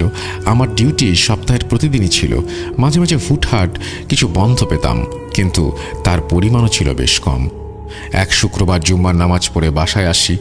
দুপুরে ডিউটিতে যাওয়ার সময় থাকলেও নামাজ পড়ে শরীরটা বেশ ক্লান্ত লাগছিল, তাই বাসায় এসে দুপুরের খাবার খেয়ে আমি ডিউটিতে না গিয়ে কিছুক্ষণ শুয়ে থাকি। এদিকে 3টার পর আমার বস আমাকে ফোন করে জিজ্ঞাসা করেন আমি এখনও ডিউটিতে আসিনি কেন, আমার কি শরীর খারাপ কিনা। আমার সাথে তিনি বেশ রাগারাগি করেন এবং বকাঝকাও করেন, কিন্তু আমার কথা শুনে তিনি বুঝতে পারেন আসলে আমি কিছুটা অসুস্থ, তাই সেদিন আমাকে তিনি ছুটি দিয়ে দেন। আমার চোখে প্রচুর ঘুম থাকলেও আমি কিছুতেই ঘুমাতে পারছিলাম না, বারবার শুধু এপাশ ওপাশ করে যাচ্ছিলাম। অবশেষে 5টার পর আমার চোখ লেগে আসে, আমি ঘুমোতে যাই। ঘুমের মধ্যে আমি একটি বেশ বাজে স্বপ্ন দেখি। আমি দেখি কালো একটি অবয়ব আমার স্বপ্নে এসে দেখা দিচ্ছে। সে আমাকে বলছে, বলেছিলাম না আমি আবার ফিরে আসব, বলেছিলাম আমি ফিরে আসব, আমি কথা রেখেছি, আমি ফিরে এসেছি। এবার কোথায় যাবি? কে তোকে বাঁচাবে? হুজুর আমাকে যে তাড়িয়ে দিয়েছিল, না না, সে এবার আর আসবে না, এলেও কিছুই করতে পারবে না। কি করবি? পালাবি? কোথায় পালাবি? এই কথা বলে কালো অবয়বটি আমার কাছে আসতে শুরু করে। ভয়ে আমি চিৎকার দিয়ে ঘুম থেকে জেগে উঠি। ঘুম থেকে উঠে আমি দেখি আমার শরীর ঘামে জবজব করছে, আর আমার সামনে কুণ্ডলি পাকানো কালো ধোঁয়া এদিক ওদিক ঘোরাফেরা করছে। 2-3 মিনিট পর আমার কানে ভেসে আসে মাগরিবের আজান। আমি কিছুটা স্বস্তি অনুভব করি। আমার মাথার উপরে ফ্যান চলছিল, কিন্তু আমার গায়ের ঘাম শুকাচ্ছিল না। আমি একটু স্বাভাবিক হবার জন্য বাসার বাইরে বের হয়ে আসি। বাসার গেটের সামনে দাঁড়িয়ে স্বপ্নের কথা আর কুণ্ডলি পাকানো ধোঁয়ার কথা ভেবে চলেছি। এমন সময় আম্মুর ফোন থেকে কল আসে। আম্মু বেশ কিছুদিন যাবতীয় অসুস্থ, যা আমাকে জানানো হয়নি। আমার বোন, আমার দুলাভাই চট্টগ্রাম আছেন জানতে পারি। আপু আর দুলাভাই রাজশাহীতে থাকতেন, সেখানে আমার দুলাভাইয়ের একটি স্টুডিওর দোকান ছিল। আম্মুর এই অবস্থার জন্যই আমার বোন আমার দুলাভাইকে চাপ দিতে শুরু করেন আম্মুর কাছে আসার জন্য, কিন্তু আমার দুলাভাইকে মানানো যাচ্ছিল না কোনোভাবেই। এক পর্যায়ে আম্মুর অবস্থার আরও অবনতি হলে আমার দুলাভাই রাজি হন চট্টগ্রামে শিফট করতে। দুলাভাই নিজের স্টুডিওর দোকান বিক্রি করে দিয়ে চট্টগ্রামে চলে আসেন একেবারে। এখানে এসে নতুন ব্যবসার কাজ শুরু করেন। আমি কিছুটা খুশি হই, কেননা আমার মাকে দেখাশোনা করার জন্য আমার আপু রয়েছেন এখন। এইটা ভেবে প্রায় 1 সপ্তাহ আমার সাথে ছোটোখাটো কিছু সমস্যা হয়, যা উল্লেখযোগ্য তেমন কিছু নয়, তাই সে ব্যাপারে কিছু বলছি না। এই সমস্যাগুলোর জন্য আমি আর একা থাকতে সাহস পাই না। আমার কলিগদের সাথে তাদের মেসে উঠি। সেখানে ছোট একটা রুম ফাঁকা ছিল, সেই রুমে গিয়ে আমি আমার কলিগদের সাথে থাকা শুরু করি। সমস্যাগুলো ধীরে ধীরে কেটেও যায়। বেশ কিছুদিন পর আমার কফি শপ থেকে ফুটবল টুর্নামেন্টের আয়োজন করা হয়। আমিও খেলার জন্য আগ্রহ প্রকাশ করি। খেলার দিন আমি স্বাভাবিকভাবেই সবার সাথে মাঠে নামি, কিন্তু বেশিক্ষণ খেলতে পারলাম না। 2-3 মিনিট খেলার পরেই আমার বুকে প্রচণ্ড চাপ অনুভব করতে থাকি। আস্তে আস্তে চাপ বেড়েই চলল। এক পর্যায়ে আমার জন্য খেলা প্রায় অসম্ভব হয়ে গেল। শ্বাসকষ্ট শুরু হলো। মনে হচ্ছিল কেউ আমার বুকে পা দিয়ে তার শরীরের সব ওজন আমার বুকের ওপরে স্থাপন করেছে। খেলা ছেড়ে উঠে গেলাম। আমার কলিগদের আমি সবই জানাই। তারা আমাকে জিজ্ঞাসা করেছিল আমি একা যেতে পারবো কিনা। আমি একাই চলে আসি। আমার বাসা থেকে খেলার মাঠের দূরত্ব 10 মিনিটের হাঁটা পথ, কিন্তু সেই পথে দিয়ে হেঁটে আসা আমার জন্য প্রায় অসম্ভব হয়ে দাঁড়ায়। তাই আমি রিক্সা নিয়েই বাসায় ফিরি। বাসায় চাবি ছিল একটি, আমি চাবি নিয়ে চলে আসি, কেননা বাসায় তখন কেউ ছিল না, সবাই টুর্নামেন্ট খেলতে চলে গিয়েছিল। বাসায় এসে আমি দরজা খোলাই রাখি, কেননা আমি জানি আমার কলিগদের কাছে চাবি নেই। আমার শরীরটাও বেশ খারাপ, শুয়ে পড়লে ঘুমিয়ে যেতে পারি, আর ঘুমিয়ে পড়লে দরজা খোলা সম্ভব হবে না। দরজা খোলাই রাখি, রুমে গিয়ে পানি পান করি। ঘুমের মধ্যে আবারও বাজে স্বপ্ন দেখতে শুরু করি। এবার সেই কালো অবয়ব আমার সামনে এসে বলছে, তোকে নিয়ে আর আমার কোনো কাজ নেই, তুই বেঁচে গেলি, কিন্তু তোর সন্তানকে বাঁচাতে পারবি না। আমার আর তোকে চাই না, তোর সন্তানকে চাই। এই স্বপ্ন দেখে আমি ঘুম থেকে জেগে উঠি। নতুন আবার এই কোন বিপদ ঘনিয়ে আসছে আমি বুঝতে পারলাম না। এদিকে ক্রমাগত দরজা ধাক্কানোর আওয়াজ পাচ্ছি, কিন্তু আমি তো দরজা খুলেই রেখেছিলাম। তাহলে দরজা ধাক্কাচ্ছে কে? উঠে গিয়ে চেক করে দেখি কলিগরা দরজা ধাক্কাচ্ছে। দরজা খুলে দিতেই তারা আমাকে নানা প্রকার প্রশ্ন করতে শুরু করে। আমি কোনো রকমে পাশ কাটিয়ে চলে যাই। আমি বুঝতে পারি এবারও এদের সাথে আমার থাকাটা ঠিক হচ্ছে না। পরে এদের সাথে আগের মতো কিছু হলে এখান থেকেও আমাকে পালিয়ে যেতে হবে। তাই আমি আম্মুর কাছে চলে যাই। যেখানেই যাই না কেন কোনো না কোনো সমস্যা বহন করে নিয়ে যাই। মায়ের ভালোর জন্য নিজের বাসা ছেড়ে অন্যের বাসায় থাকি, আর অন্যের ভালোর জন্য তাদের বাসা ছেড়ে নিজের বাসায় আসি। এই আমার জীবন। বাসায় এসে আম্মুকে সব বলি। আম্মু বেশ চিন্তাগ্রস্ত হয়ে পড়েন। তিনি আমার বিয়ের জন্য বেশ কিছুদিন আগে থেকেই মেয়ে দেখা শুরু করেছিলেন।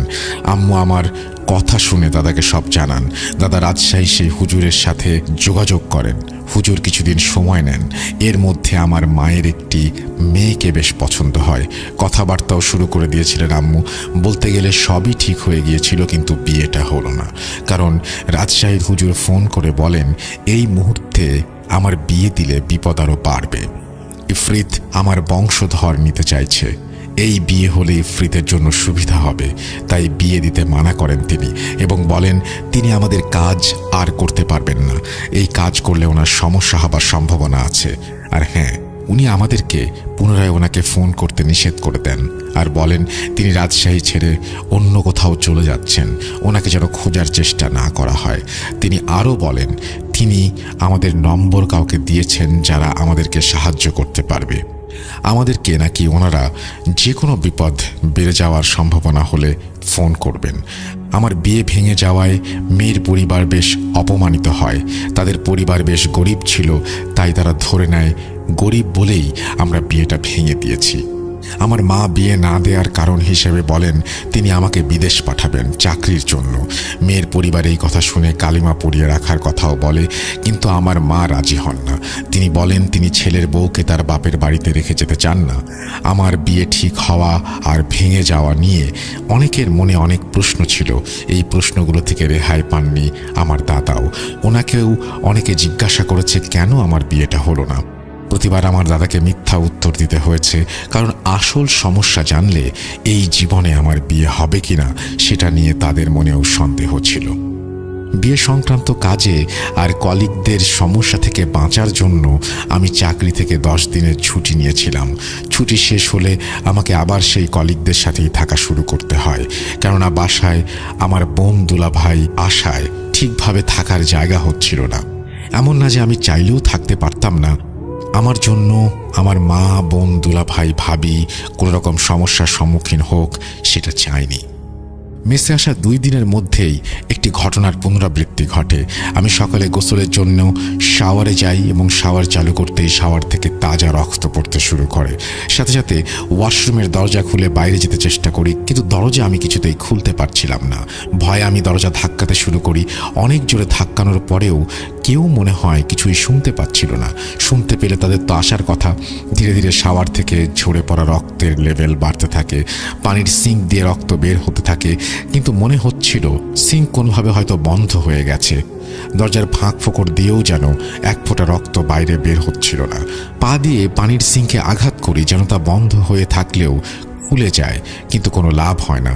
রক্ত উপরে উঠতে থাকে, আমার কোমর পর্যন্ত চলে আসে। এমন সময় আমার কলিগটা দরজা ধাক্কাতে থাকে। 30-40 মিনিট যাবৎ আমি ওয়াশরুমে কি করছি, কোনো সারা শব্দ নাই কেন। পরবর্তীতে জানতে পারি তাদের কোনো কথারই নাকি আমি উত্তর দেইনি। এরপর তারা বিচলিত হয়ে বাইরে থেকে ধাক্কাধাক্কি শুরু করে। দরজা খুলে তারা দেখে আমার সারা গায়ে রক্ত লেগে আছে, কিন্তু ওয়াশরুমের কোথাও কোনো রক্তের চিহ্ন নেই। তারা ভয় পায়। তারা আমাকে বলে আমি ওয়াশরুমে আসার পর কোনো সারা শব্দ না পেয়ে তারা বাইরে থেকে আমাকে জিজ্ঞাসা করেছে যে কোনো সমস্যা হয়েছে কিনা, এবং তারা দরজা ধাক্কা দেয় এবং তারা আমার রক্ত দেখে সন্দেহ প্রকাশ করে। তারা অনেকবার আমার ক্ষতস্থান দেখতে চাইলেও আমি দেখাইনি। কিভাবে দেখাবো? আমি যে মিথ্যা বলছি। আমি বলেছিলাম ওদের আমার আঘাত লেগেছে। সত্যটা বলার সাহস আমার ছিল না। মিথ্যা বলাটাই সহজ মনে হয়েছিল আমার কাছে। আমি তাদেরকে ভয় পেতে আমাকে নিয়ে চিন্তা করতে বারণ করি। বাড়িওয়ালাকেও কিছু জানাতে নিষেধ করি। আমার কথা মেনে নেয় ওরা। কোনোভাবে সামলে নিয়ে এই পরিস্থিতি থেকে নিজেকে বের করে আনতে সক্ষম হয়েছিলাম। সত্যি বলতে আমি ধরেই নিয়েছিলাম আমি সক্ষম হয়েছি, কিন্তু বাস্তবতা ছিল ভিন্ন। আমার সাথেই আমার হেল্পার থাকতো, আর হেল্পার হয়তো আমার কথা শুনে নিজের চোখে দেখা এই সব কিছুকে মাথা থেকে একেবারে ঝেড়ে ফেলে দিতে পারছিল না।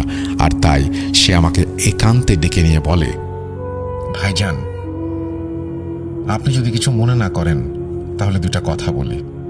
আমার মন বলছে এটা কোনো সমস্যা আছে। আজ যা দেখলাম তার সাথে আপনার কথা বলার মিল খুঁজে পেতে আমার কষ্ট হচ্ছে। আপনার হাত কাটেনি, আমি জানি, আমি লক্ষ্য করেছি।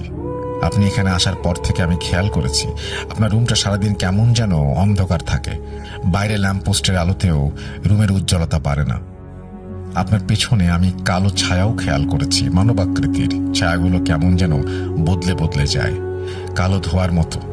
আরও একটি ব্যাপার আমি লক্ষ্য করেছি, সেটি হচ্ছে আপনি এই মেসে আসার পর কখনোই নিজ হাতে বাজার লেখেননি, সবসময় আমাকে দিয়ে লিখিয়েছেন। এটা কি আসলেই স্বাভাবিক? মেসের হিসেব পাতিও কখনো করেননি। এর কারণ কি? আপনি আমাদেরকে সত্যি কথা বলছেন না ভাই। বাকিদের কথা আমি জানি না, তবে আমি আপনাকে এইটুকু নিশ্চয়তা দিতে পারি যে আপনি আমার কাছে সবকিছু খুলে বললে সেটা শুধুমাত্র আমার আর আপনার মধ্যেই থাকবে। অনেকদিন আগে থেকেই বলবো করছিলাম, কিন্তু আজ আর না বলে থাকতে পারলাম না। আমার হেল্পারের কথা শুনে আমি দোধরায় পড়ে যাই। তাকে কি আমার সব কিছু বলা উচিত নাকি অনুচিত আমি কিছু নির্ধারণ করতে পারছিলাম না। তাকে বেশ কয়েকবার ভুজুং ভাজুং দিয়েও লাভ হয়নি। অবশেষে আমাকে তার কাছে হার মানতে হলো। আসলে কিছু মানুষ আছে যাদেরকে বিশ্বাস করতে এমনিতেই মন চায়, তারা আসলেই বিশ্বাসযোগ্য হয়ে ওঠে। আমার এই হেল্পার ছিল তেমনই একজন মানুষ। সব কিছু খুলে বলি তাকে। আমার মায়ের সমস্যা শুরু হওয়া থেকে পাকিস্তানে বড় হওয়া, দেশে ফিরে আসা, সবই তাকে জানাই এবং এসব কারোর সাথে শেয়ার করতে নিষেধ করে দেয়। সেও আমাকে কথা দেয় এসব অন্য কারো কাছে কখনোই পৌঁছাবে না।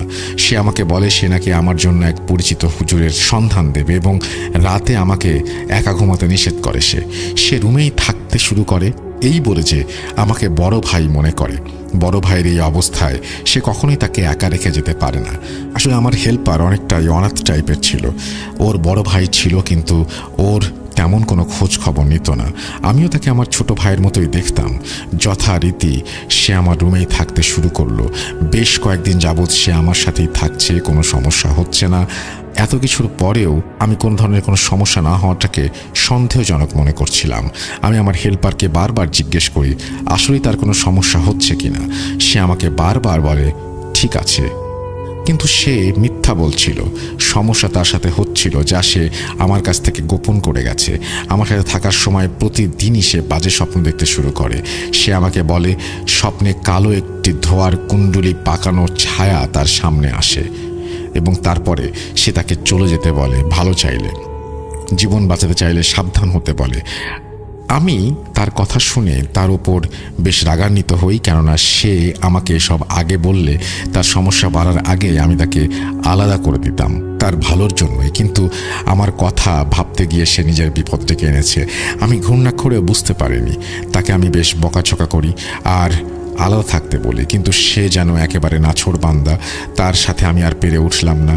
কিন্তু তাকে আমি সাফ জানিয়ে দিলাম এরপর এমন কোনো স্বপ্ন আর একবার দেখলেই আমার রুম থেকে সে যেন স্বেচ্ছায় বের হয়ে যায়। সে আমার কথায় রাজি হয়ে যায়। শেষ রাত সে আমার সাথে থেকেছিল। সে রাতে কোনো স্বপ্ন দেখেনি, শুধুমাত্র একটি আওয়াজ 3 বার তার কানে ভেসে এসেছিল। আওয়াজ বলছিল, তোর সব থেকে প্রিয় জিনিসটা তোর কাছ থেকে নিলাম, কেড়ে নিলাম। আস্তে আস্তে আওয়াজটার তীব্রতা কমতে থাকে, বাতাসের সাথে বিলীন হয়ে যায়। ভয়ে সে ঘুম থেকে জেগে ওঠে, আমাকে স্বপ্নের কথা জানায়। আমি বেশ বিচলিত হয়ে পড়ি, কেননা তার কোনো ক্ষতি হলে সেটার দায়ী আমি থাকব। ফজরের ওয়াক্তের কয়েক মিনিট বাকি ছিল। আমিও সে উজু করে মসজিদে চলে যাই সালাত আদায়ের জন্য। মসজিদে যেতে যেতে আমি তাকে জিজ্ঞাসা করলাম, আচ্ছা তোর কোন জিনিসটা তুই সব থেকে প্রিয় বলে মনে করিস? উত্তরে সে আমাকে বলে, গত বছর আমি নিজের রক্ত পানি করা টাকা দিয়ে 3টি ষাঁড় গরু কিনি 2023 সালের কুরবানিতে বিক্রির জন্য। আমি নিজেই তাদেরকে লালন পালন করি। এখানে আসার আগে বাড়িতে আমার পরিচিত একজন লোক রেখেছিলাম, যে কিনা আমার অতি আদরের 3টা গরুর দেখাশোনা করে। আমিও মাঝে মধ্যে বাড়িতে গেলে নিজেই ওদের দেখাশোনা করি। ওরাই আমার কাছে সবচেয়ে মূল্যবান। আমি তাকে কোনো কিছু বলার ভাষা পাই না। মসজিদে প্রবেশ করে নামাজ শেষ করে বের হয়ে যাই। বের হতে তাকে বাড়িতে ফোন করতে বলি। সে তার বড় ভাইকে ফোন করে, কিন্তু সে ফোন ধরে না। তারপর তার বাড়ির কাছে এক বোনকেও ফোন করে, তিনিও ফোন রিসিভ করেন না। আমি আমার ভাইয়াকে ফোন করে এসব ঘটনা জানাই। ভাইয়া আমাকে অভয় দিয়ে বলেন, যা হবার হবে, পরে দেখা যাবে। বাসায় ফিরে সেদিন ঘুমাতে পারলাম না। আনুমানিক 7টায় আমার হেল্পারের ভাই তাকে ফোন করে জরুরি ভিত্তিতে বাড়িতে যেতে বলে। ভাইয়ের কথা শুনে সে খারাপ একটা কিছু আন্দাজ করে কান্নাকাটি শুরু করে দেয়। আমি তাকে শক্ত হতে বলি। আমার নিজের কাছে থাকা 1000 টাকার একটি নোট তার হাতে দিয়ে তাকে বাড়িতে পাঠিয়ে দেই। সেদিন আর ডিউটিতে যায়নি। চিন্তা হচ্ছিল হেল্পারের জন্য। বিকাল 4টার পর সে আমাকে ফোন করে। ফোনের ওই পাশ থেকে আমি বুক ফাটা কান্না আর আর্তনাদ শুনতে পাই। আমার স্বপ্ন শেষ ভাইজান, আমার স্বপ্ন শেষ। আমার আদরের 3টা গরু আমার সামনেই মরে পড়ে আছে। এই দৃশ্য আমি কিভাবে সহ্য করব ভাইজান, কিভাবে সহ্য করব? আমার গরুগুলো কোথায় গেল? তার আর্তনাদ শুনে আমার চোখে পানি চলে আসে। কান্না থামানোর অনেক চেষ্টা করেও আমি ব্যর্থ। আমার জন্যই আজ ওর আদরের 3টি গরু দুনিয়াতে নেই। আমি ওর সাথে কথা শেষ করে সাথে সাথে আমার ভাই আর আমার মাকে ফোন করে সব জানাই। আমার মা আমার ভাইয়ার সাথে কথা বলবেন বলে জানান, আর আমাকে নিশ্চিত করেন কোনো কিছু চিন্তা না করতে। দেখতে দেখতে দিন কেটে যায়। আমি আমার হেল্পারের কোনো খোঁজ পাচ্ছি না, তার ফোনটাও বন্ধ। এভাবে 10 দিনের মতো পার হয়ে যায়, তার কোনো খোঁজ নেই। আমি খুব দুশ্চিন্তাগ্রস্ত ছিলাম ওই সময়। নতুন করে আবার কোনো বিপদ হলো কিনা এই ভাবতে ভাবতে আমি পাগল হয়ে যাচ্ছিলাম। প্রায় 12-14 দিন পর সে কাজে ফিরে আসে। তাকে দেখে মনে হচ্ছিল জীবন যুদ্ধে পরাজিত একজন মানুষ।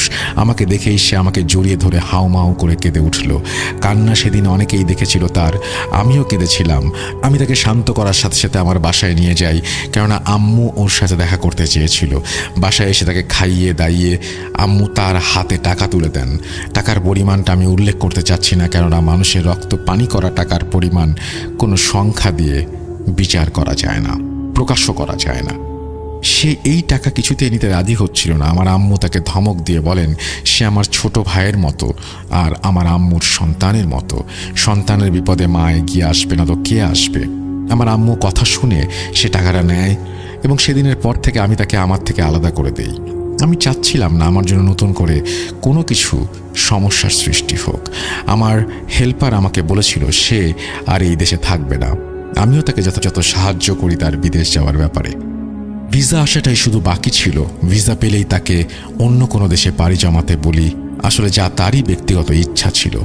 দেখতে দেখতে রমজান মাস চলে আসে। আল্লাহ তাআলা আসলেই এই মাসে রহমত দান করেন। তারই ফলস্বরূপ 1 মাস আমার পরিবারের সাথে কোনো সমস্যা হয়নি। এই সময়টুকু এতটাই ভালো গিয়েছিল যে আমি আমার সাথে ঘটে যাওয়া ঘটনাগুলো পর্যন্ত ভুলতে বসেছিলাম। রমজানের ঈদের পরেই ছোটোখাটো সমস্যা মাথাচাড়া দিয়ে উঠল। আমার মা অসুস্থ হয়ে পড়লেন। ওনার শরীরে বেশিরভাগ সময় জ্বর, ওনার মুখে কোনো রুচি নেই, একেবারেই খেতে চান না। আস্তে আস্তে দুর্বল হয়ে যেতে থাকেন।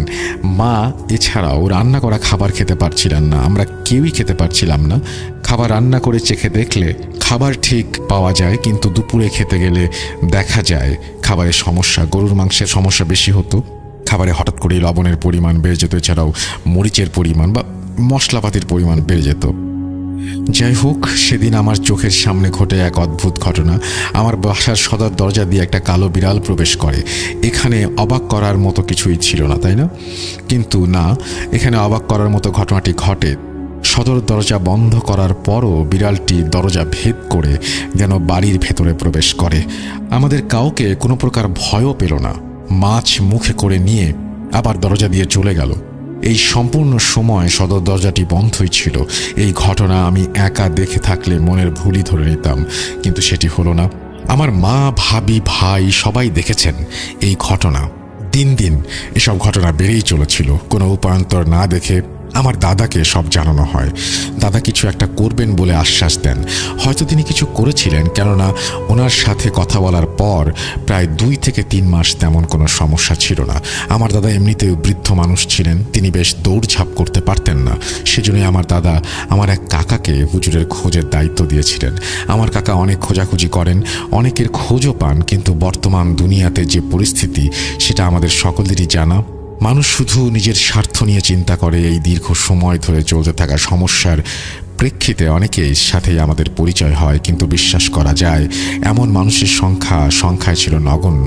বেশিরভাগ কবিরাজি আসলে টাকার দাবি করে এবং টাকা খরচ করে প্রতারণার শিকারও হয়েছি আমরা। এভাবে চলতে থাকে আমাদের আর্থিক অনটন। আর্থিক দিক থেকে আমরা আরও দুর্বল হয়ে পড়ি। এর পেছনে কারণগুলো স্বাভাবিকভাবেই আমাদের বলার মতন ছিল। এর পেছনে বেশ কিছু কারণ রয়েছে। আমাদের গ্রামের বাড়িতে থাকায় আমার বাবা এবং আমার নামে যে জমিগুলো ছিল সেগুলো আমরা অনেকের কাছে লিজ দিয়েছিলাম। যারা জমি লিজ নিয়েছিল তারা সেখানে ধান সহ অনেক ফসল চাষ করতেন, কিন্তু বেশ কিছুদিন যাবৎ তারা ঘরে আসানুরূপ ফসল তুলতে পারছেন না। ফসলে হঠাৎ করে নানা প্রকারের নাম না জানা পোকা দেখা দিতে শুরু করে। এরকম নানান ধরনের সমস্যা হয়। কখনো জমিতে লাঙ্গল দিয়ে ফসল মারিয়ে দেওয়া হয়। আবার গ্রাম থেকে একটু দূরে শহরে আমাদের একটি মোটামুটি বড় পাকা ভবন ছিল, যা কিছুদিন আগেও একটি মার্কেটের অংশ ছিল। সেই ভবনে যারা ভাড়া নিয়েছিলেন তাদের ব্যবসাও ফুট করে খারাপের দিকে যায়। ঈদের সময়ও তাদের বেচা বিক্রি কম হয় এবং সমস্যা চলতেই থাকে। জমি দোকান ছেড়ে আমাদের কাছে ভাড়ার অর্ধেক টাকা ফেরত চান তারা।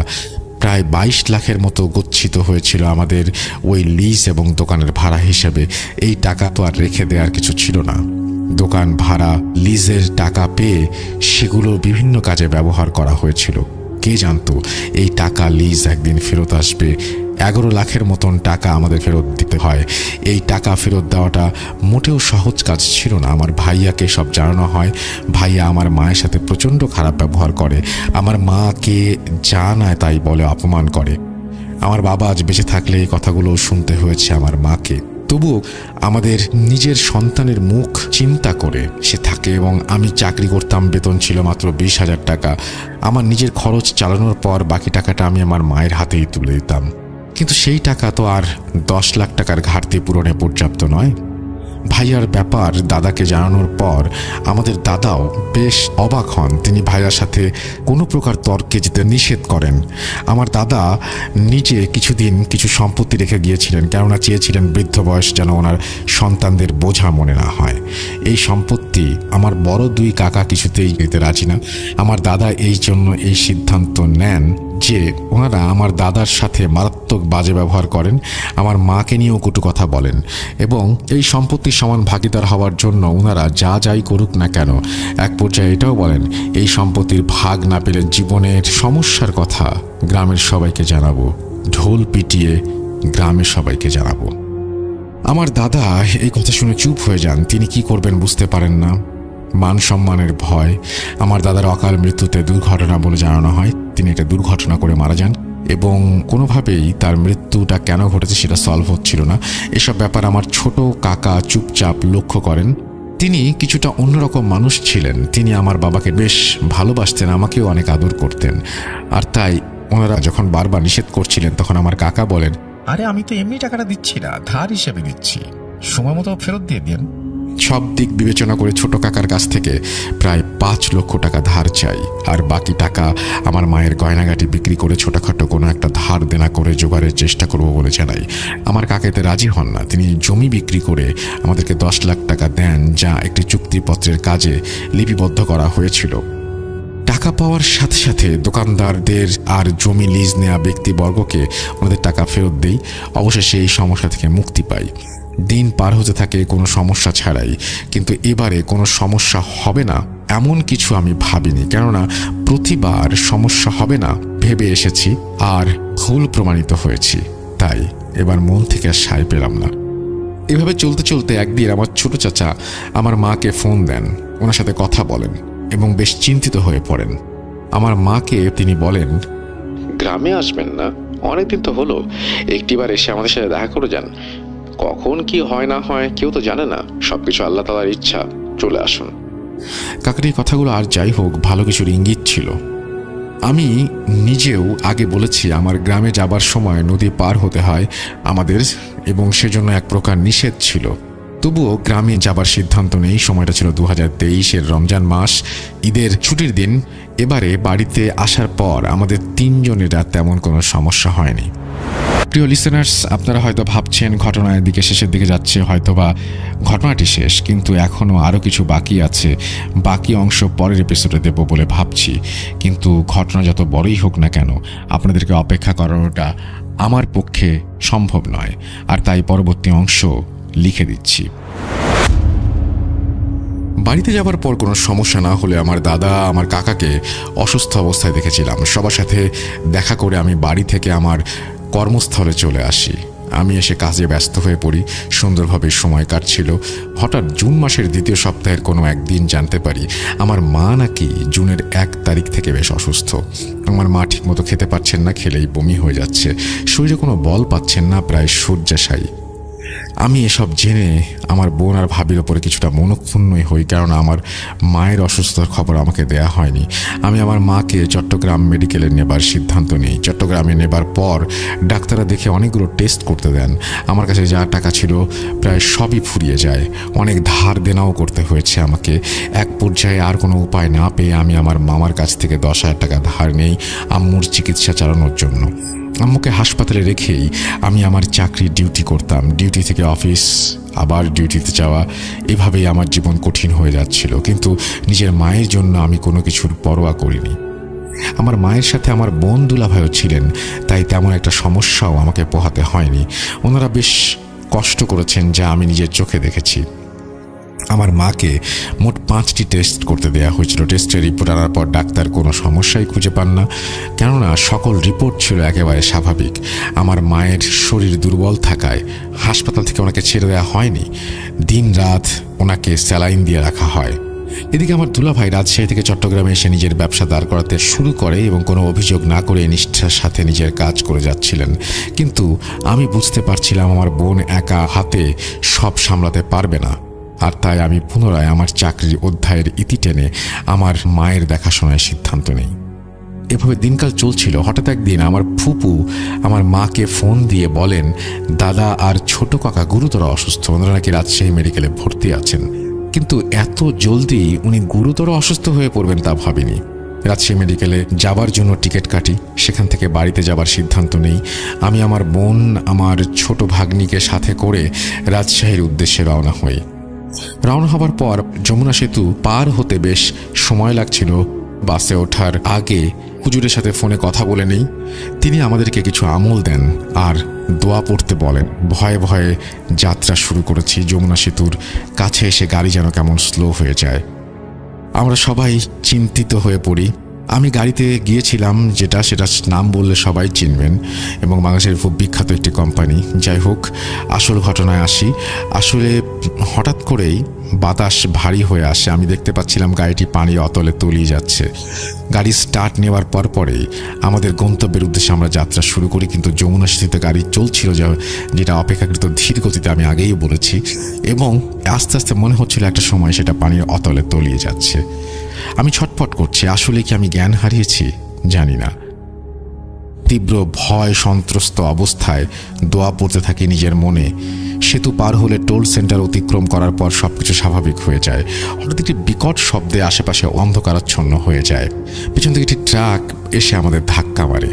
ড্রাইভার কোনো রকম বাসকে নিজের নিয়ন্ত্রণে নিয়ে আসে এবং ট্রাক ড্রাইভারের সাথে কথা হলে তিনি বলেন আপনাদের বাস নাকি কোনো প্রকার ইন্ডিকেটার ছাড়াই ডান দিকে, মানে যাই হোক, ওখানে একটা বাক বিতণ্ডা হয় এবং সেখানে ঝামেলা হয় এবং গাড়ি স্টার্ট দিয়ে চলতে শুরু করে। গাড়ি চলতে চলতে সিরাজগঞ্জে এসে যাত্রা বিরতি দেওয়া হয়।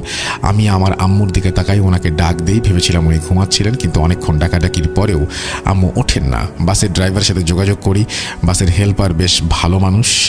তিনি আম্মুকে সিরাজগঞ্জ সিটি হাসপাতালে নিয়ে যেতে বলেন। সেখানে যাবার জন্য গাড়িটাও তিনি ঠিক করে দেন ওনার পরিচিত এক ড্রাইভারকে ফোন করে, এবং নাটোর হাসপাতালে আম্মুকে প্রাথমিক চিকিৎসা দেওয়া হয়। আম্মুর জ্ঞান ফিরে এলে আমরা আর নাটোর থাকতে রাজি হইনি। জায়গাটি ছিল একেবারেই আমাদের অচেনা। কোনো রকমে একটি মাইক্রো বাস ম্যানেজ করে আম্মুকে নিয়ে বাসায় চলে আসি। সারা রাত জার্নি করার পর বাড়িতে এসে ঘুমিয়ে যাই। ইচ্ছা ছিল সেদিন সরাসরি রাজশাহী মেডিকেল যাব, কিন্তু আম্মুর অসুস্থতার কারণে আর যাওয়া হয়ে ওঠেনি। সকাল থেকে উঠতেও দেরি হয়ে যায়। ঘুম থেকে উঠে খাওয়া দাওয়া করে আমি দাদা বাড়িতে যাই। দাদা বাড়িতে গিয়ে লক্ষ্য করি সবাই কেন জানি না আমাদেরকে এড়িয়ে চলছে। আমার বড় কাকি, সবাই, বাসার সবাই, এবং আমার বোনেরা হয়তো আমাকে তেমন ভালোভাবে চেনে না তাই এমন করছে, কিন্তু আমার ভাইয়েরা তো আমাকে চিনত। তারা কেন এমন করছে সেটা আমি বুঝতে পারছিলাম না। যাই হোক, এসব চিন্তা বাদ দিয়ে আমি সবার সাথে কথা বলার চেষ্টা করতে থাকি। আমার ছোট ফুপু আমাকে বলেন আমার দাদা আর কাকা রাজশাহী মেডিকেলে। উনি ভেবেছিলেন আমি হয়তো এই ব্যাপারে জানি না, কিন্তু আমি তাদেরকে সব কিছু জানাই। যাই হোক, আমার মা আমাকে ছোট ফুপুর সাথে ফোনে কথা হবার পরপরই এই সমস্ত ব্যাপারে জানিয়েছিলেন। আর দেরি না করে আমি রাজশাহী মেডিকেলে চলে যাই আমার দাদা আর আমার কাকাকে দেখার জন্য। হাসপাতালে গিয়ে দেখি পাশাপাশি বেডে আমার দাদা আর কাকা শুয়ে আছেন। দাদা আমাকে দেখে কান্না জড়িত কণ্ঠে ইশারা করে কিছু একটা বলতে চাচ্ছিলেন, কিন্তু পারছিলেন না। ওনার বাক শক্তি ছিল না বললেই চলে। ফুপুর কাছ থেকে জানতে পেরেছি আমার কাকা যখন আমাদের সাহায্য করতে জমি বিক্রি করেন, তার কিছুদিন পর প্রতি রাতে আমাদের বাড়ির সামনে একটা বিড়ালের ডাক শুনতে পান। বেশ কিছুদিন পর বিড়ালের কান্নার আওয়াজ শুনে বাইরে গিয়ে একটা কালো বিড়াল দেখতে পান। বাসায় এনে সবাইকে জানান এই কথা। পরদিন থেকেই ওনারা আর কোনো কথা বলতে পারেন না। দাদার কাকার মধ্যে দেখা হয় সন্ধ্যায়। নানা বাড়িতে ফিরে আসি আমি আমার মা আর আমার বোন, আমরা সবাই আমার নানা বাড়িতেই ছিলাম। দাদা বাড়িতে কেউ কোনোভাবে জন্মগ্রহণ করেনি। নানা বাড়িতে থাকাটাই ভালো মনে করেছিলাম আমরা। দাদা আর কাকাকে দেখে আসার দিনেই খবর আসে আমার দাদা আর ছোট কাকা দুনিয়ার মায়া কাটিয়ে ওপারে পাড়ি জমিয়েছেন। আমার দাদা আমার কাকাকে হারিয়ে একেবারে যেন আমি নিঃস্ব হয়ে যাই। 27 জুন দুপুর 12টা ওনাদের জানাজা সম্পন্ন হয়। আমার দাদার কাকার মৃত্যুতে মাও বেশ ভেঙে পড়েন এবং নিয়তিকে মেনে নিতেই হবে। 27 তারিখ দাদার আর কাকার জানাজা শেষ হবার পর দাফনের কাজ শুরু হয়। সেদিন রাতে নানা বাড়িতে ফিরে না এসে দাদার বাড়িতে থেকে গেলাম। ভোরবেলায় হঠাৎ কারো আওয়াজ, জীবন, এই জীবন, এই উঠোনে একা কি করছিস? আমার সাথে ছাদে চল, ছাদে ছোট একটা বাগান করেছি, চল তোকে দেখিয়ে নিয়ে আসি। জীবন, এই জীবন। আমার জ্যাঠতো ভাইয়ের বউ বেশ হাস্যোজ্জ্বল মুখে সবাইকে খুশি করার আপ্রাণ চেষ্টা করে যাচ্ছেন। ছাদে এসে দেখি আসলেই ভাবি সুন্দর একটি বাগান করেছেন। আমার নাম না জানা ফুলও সেখানে ফুটে আছে। তাদের সুবাসে আমার প্রাণ জুড়িয়ে যাচ্ছে। হঠাৎ ছাদের দরজা আটকানোর শব্দ পেয়ে তাকিয়ে দেখি ভাবি দাঁড়িয়ে আছেন। আরে, এসব কি করছেন আপনি? দরজা আটকাচ্ছেন কেন? আমার প্রশ্নের উত্তরে ভাবি বলেন, তোকে বলেছিলাম না আমি যা চাই আমাকে দে। কি দিবি না? মুক্তি পেয়ে গেছিস? ভাবির চোখের দিকে তাকিয়ে আমি দেখি যে ওনার চোখ রক্তবর্ণ, অন্ধকারে কেমন জলজল করছে। ভয়ে আমি ছাদের দরজা খুলে নিচে দৌড়ে চলে আসি। আমাকে নিচে আসতে দেখে আমার জ্যাঠাতো ভাই জিজ্ঞেস করেন কি হয়েছে। আমি কিছু বলার আগেই দেখি আমার ভাইয়ের পেছন পেছন আমার ভাবিও হাজির। তার মানে আমার ভাবি ছাদে ছিলেন না, ছাদে আমি অন্য কাউকে দেখেছি। আরেকটা জিনিস মনে করে দিতে চাই, সেটা হচ্ছে আমি আরেকটা জিনিস এক্সপিরিয়েন্স করেছি। আরে, তোমাকে কতক্ষণ যাবৎ খুঁজছি, রাতে খাবে নাকি? এই সমস্ত ব্যাপার আমার কানে আসতো। আমার ছাদের সিঁড়িতে দাঁড়িয়ে থাকতে দেখে আমার ভাবি হয়তো ভেবেছিলেন আমি একাই ছাদে যাচ্ছি, কিন্তু ওনার সাথে যা ঘটেছে তা কাউকে বলা সম্ভব নয়। উঠোনে এসে আমি আর কাউকে ডাকিনি, আমি কিছু বললাম না। শরীর খারাপের বাহানা দিয়ে না খেয়েই চলে যেতে লাগলাম। রুমে যাবার সময় আমার ফুফাতো বোনের সাথে দেখা হয় এবং আমরা আমার কাকার বিছানায় বসে আছি এবং আলাপ করছি। হঠাৎ আমার ফুফাতো বোন খালি হাতে আমার রুমে আসে, এসে দরজা বন্ধ করে দেয় এবং আমি তার কথা শুনে বুঝতে পারি সেও পজেসড। আমি অনেক কিছু এর মধ্যে উপলব্ধি করতে পারি যে আমার কাজিন যার কথা বলছি তার উদ্দেশ্য ভালো না। আমি তার কথা শুনে অবাক এবং সে তার সাথে সম্পর্কের প্রস্তাব দেয়। সে আমাকে বলে একটা পর্যায়ে যখন আমি রিফিউজ করি তখন সে আমাকে বলে যে আমি নাকি তার সাথে বাজে ব্যবহার করছি এবং আমি হাজার খুঁজেও বুঝতে পারি না যে আমি কীভাবে বাজে ব্যবহার করলাম। এসব ব্যাপার আমার মাকে জানানো বেশ জরুরি মনে হচ্ছিল এবং আমি আমার মাকে সব কিছু জানাই। আম্মুকে ডাকতে যাব এমন সময় আমার কাছে সে চলে আসে। এখানে উল্লেখ্য মায়ের শরীর বেশ ভালো ছিল না। যাই হোক, সে আমার সাথে কথা চালিয়ে যেতে থাকে এবং আমার খালাতো বোন বুঝতে পারি যে আমার সাথে এসব করছে। হয়তো আমার খালাতো বোনের বেশে সে এসেছে, হয়তো এটি আমার খালাতো বোন নয়। তার সাথে কথা শেষ হবার আগে আমি দৌড়ে বাইরে চলে যাই এবং একটু দূরে একটা দোকানের বেঞ্চে এসে বসে পড়ি। দোকান থেকে পানি চেয়ে খেয়ে নিজে কিছুটা সামলে নেওয়ার জন্য চেষ্টা করি। হঠাৎ দেখি আমার মামা আমাকে ডাকছেন। উনি হয়তো কোনো কাজে রাস্তা দিয়ে ফিরছিলেন। যাই হোক, আমাকে জিজ্ঞাসা করেছিলেন এবং আমি উত্তর দিয়েছিলাম। আর সেই উত্তরটি ছিল এরকম যে আমি সেই মাকে সব কিছু জানাই এবং আম্মু আমাকে জিজ্ঞাসা করেন আমি যা বলছি তা আসলে সত্যি কিনা, আমি সম্মতি দেই। তারপরে আমি যেটা যাই সেটা হচ্ছে রাতে একা থাকতে ভয় পাচ্ছিলাম, তাই আমি আমার মামার সাথে ঘুমাতে যাই। আর সকালে নানা বাড়িতে আসেন, এসে আমাকে বলেন ওনার ফোনে একটি অপরিচিত নম্বর থেকে ফোন এসছে। আমি সালাম দিই, আসসালামু আলাইকুম, আমরা আপনাদের সমস্যার কথা জানি। আপনার ছোট ছেলের সাথে কাল রাতে কিছু সমস্যা হয়েছে, আমরা এটাও জানি। আমরা আপনাদের সমস্যার সমাধানের জন্য চেষ্টা করব। আমরা সর্বমোট 4 জন রয়েছি, আমাদেরকে কোনো হাদিয়া দিতে হবে না। যাই হোক, ফোনে কথা বলার পর রাজশাহীর হুজুর আব্দুল মুতালিবের সাথে কথা বলা হয়। তিনি কাউকে হয়তো কোনো ফোন নাম্বার দিয়েছিলেন। ওনার সাথে কথা বলা শেষ হলে আমার মা সব জানান। সেদিন ছিল 28 জুন, আজ বাদে কাল কুরবানির ঈদ। আম্মু চাইছিলেন না আমি এই সময় কোথাও যাই, তবু আম্মুকে রেখে চলে যেতে হলো। আমার মামা কোনোভাবে আমাকে বাড়ি যেতে রাজি হচ্ছিলেন না, সুতরাং আমার মা আমাকে বুদ্ধি দিয়েছিলেন যে আমি যেন তাকে বলি যে আমি চাকরি সূত্রে বাইরে যাচ্ছি।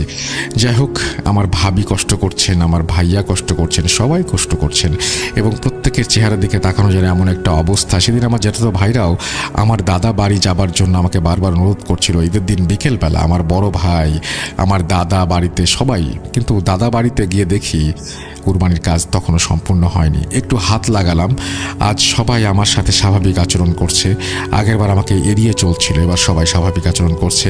আমার ভাইয়ের ফোনে আম্মুর কল আসে, আম্মু ভাইয়াকে নানা বাড়িতে যেতে বলে, আমিও ভাইয়ার সাথে নানা বাড়িতে চলে আসি এবং আম্মু আমার ভাইয়াকে ফোন করে এবং ফোনে বাসায় যেতে যখন বলে তখন আমাকে কোথাও বসতে বলেন। আম্মুর এমন কথা বলার কারণে আমি জিজ্ঞাসা করি রাগান্বিত হয়ে এবং আম্মু আমাকে বলেন যে যা বলছে সেটাই কর, এত প্রশ্ন করিস না। আম্মুর কথা শুনে আমার বেশ মন খারাপ হয়। ওনার হাতে মোবাইলটা দিয়ে আমি বাড়িতে চলে যাই। রাত 1টার পর আমাকে ফোন করে বাড়িতে যেতে বলা হয় এবং আমি বাড়িতে গেলে ভাইয়া আমার কাপড় চোপড় গুছিয়ে দিয়ে আমাকে বলেন কাল নাকি আমাকে চট্টগ্রাম চলে যেতে হবে। আমি ভাবছিলাম আম্মুও সাথে যাবেন, কিন্তু না, আমাকে একাই যেতে হবে বলে জানানো হয়। আমি এই ব্যাপারটা কিছুতেই মেনে নিতে পারছিলাম না। আমি বেশ রাগারাগিও করি এসব নিয়ে। পরদিন অর্থাৎ 1 জুলাই আমাদের গ্রামের মসজিদের ইমাম আমাদের বাসায় আসেন। তিনি সাথে করে আরও 6 জন ছাত্র নিয়ে আসেন। উনি আমাকে বাইরে যেতে বলেন। আমি বাড়ির বাইরে গেলে তিনি বাড়ি বন্ধ করার কাজ করেন এবং তিনি যেটা করেন সেটা যে উঠোনে দাঁড়িয়ে আজান দিতে শুরু করেন এবং ভাইয়া ভেতর থেকে আমাকে জামা কাপড় এনে দিলে আমি প্রতিবেশীর বাড়িতে গিয়ে গোসল অজু করে ঘরে প্রবেশ করি। সেদিন সেই অপরিচিত 4 জন হুজুর আমার আম্মুকে ফোন করেছিলেন। ফোন করে জানান আমার বাড়িতে আসা নাকি একেবারেই ঠিক হয়নি, এই জন্য নাকি মূলত সমস্যাগুলো সৃষ্টি হয়েছে। অবশেষে 2 তারিখ আমি চট্টগ্রাম চলে আসি। টিকিট পেতে সমস্যা হলেও কোনোভাবে ম্যানেজ করে চট্টগ্রামে চলে আসি। চট্টগ্রামে আসার আগে ভাইয়া আমার সাথে বাস কাউন্টার পর্যন্ত আসে। কাউন্টারে এসে দেখি বাস ইতোমধ্যে চলে এসেছে এবং আমি বাসে উঠে পড়ি।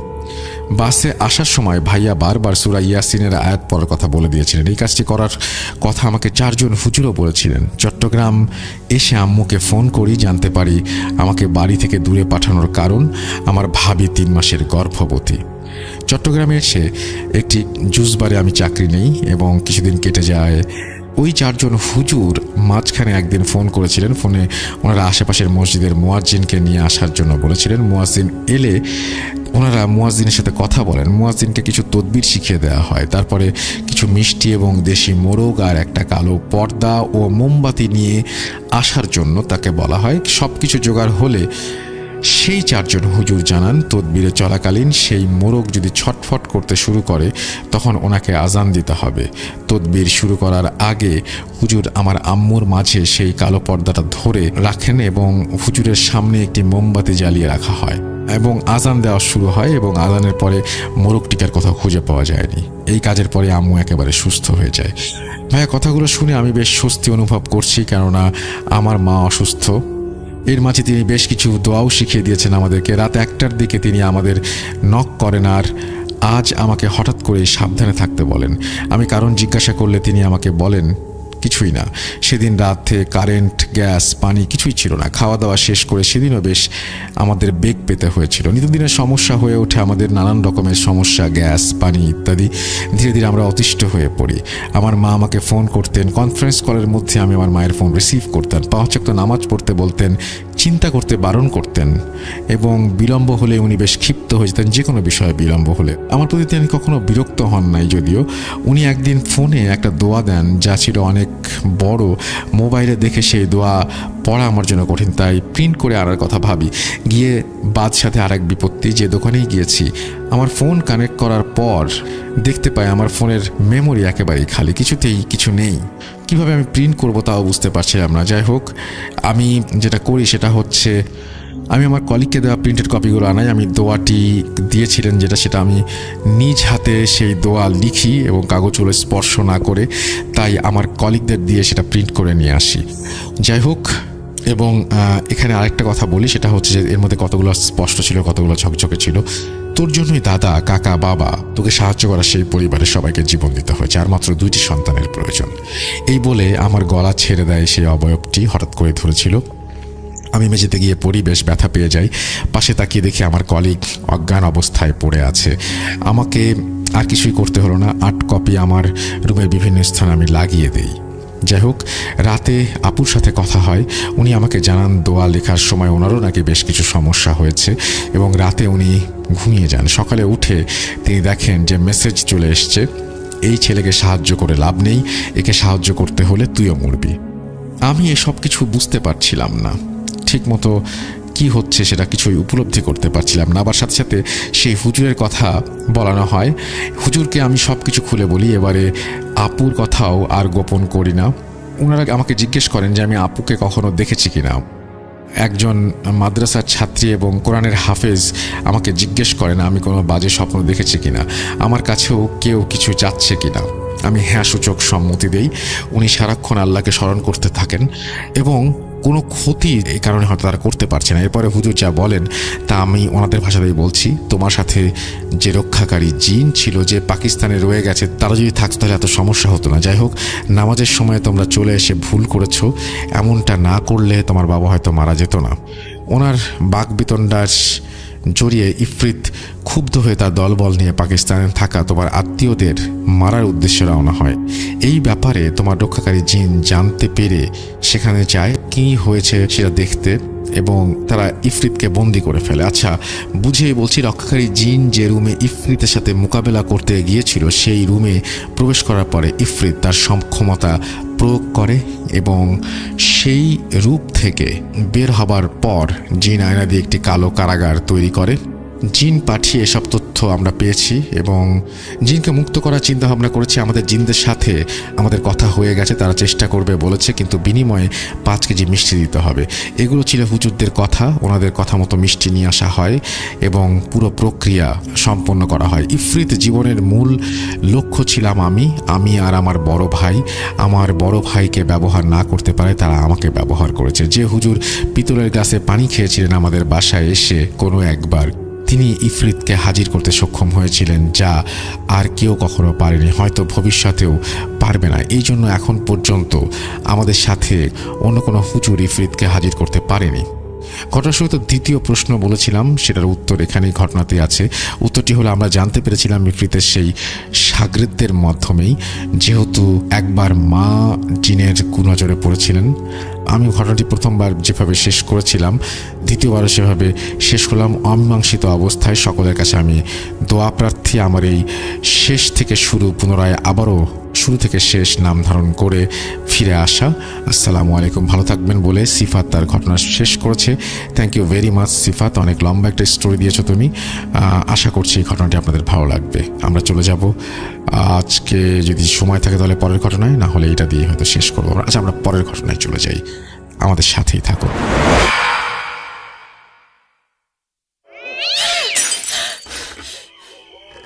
আজ আবার শুনতে পাচ্ছেন শব্দটা?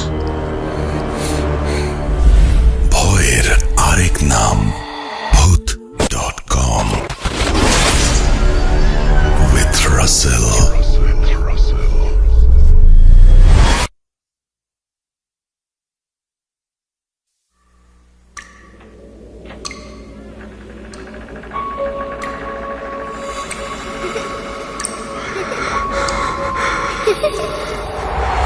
লুকোচুরি খেলবে?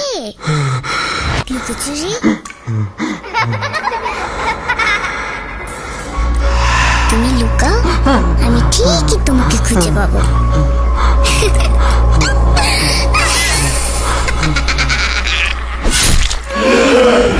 Voot.com with Russell.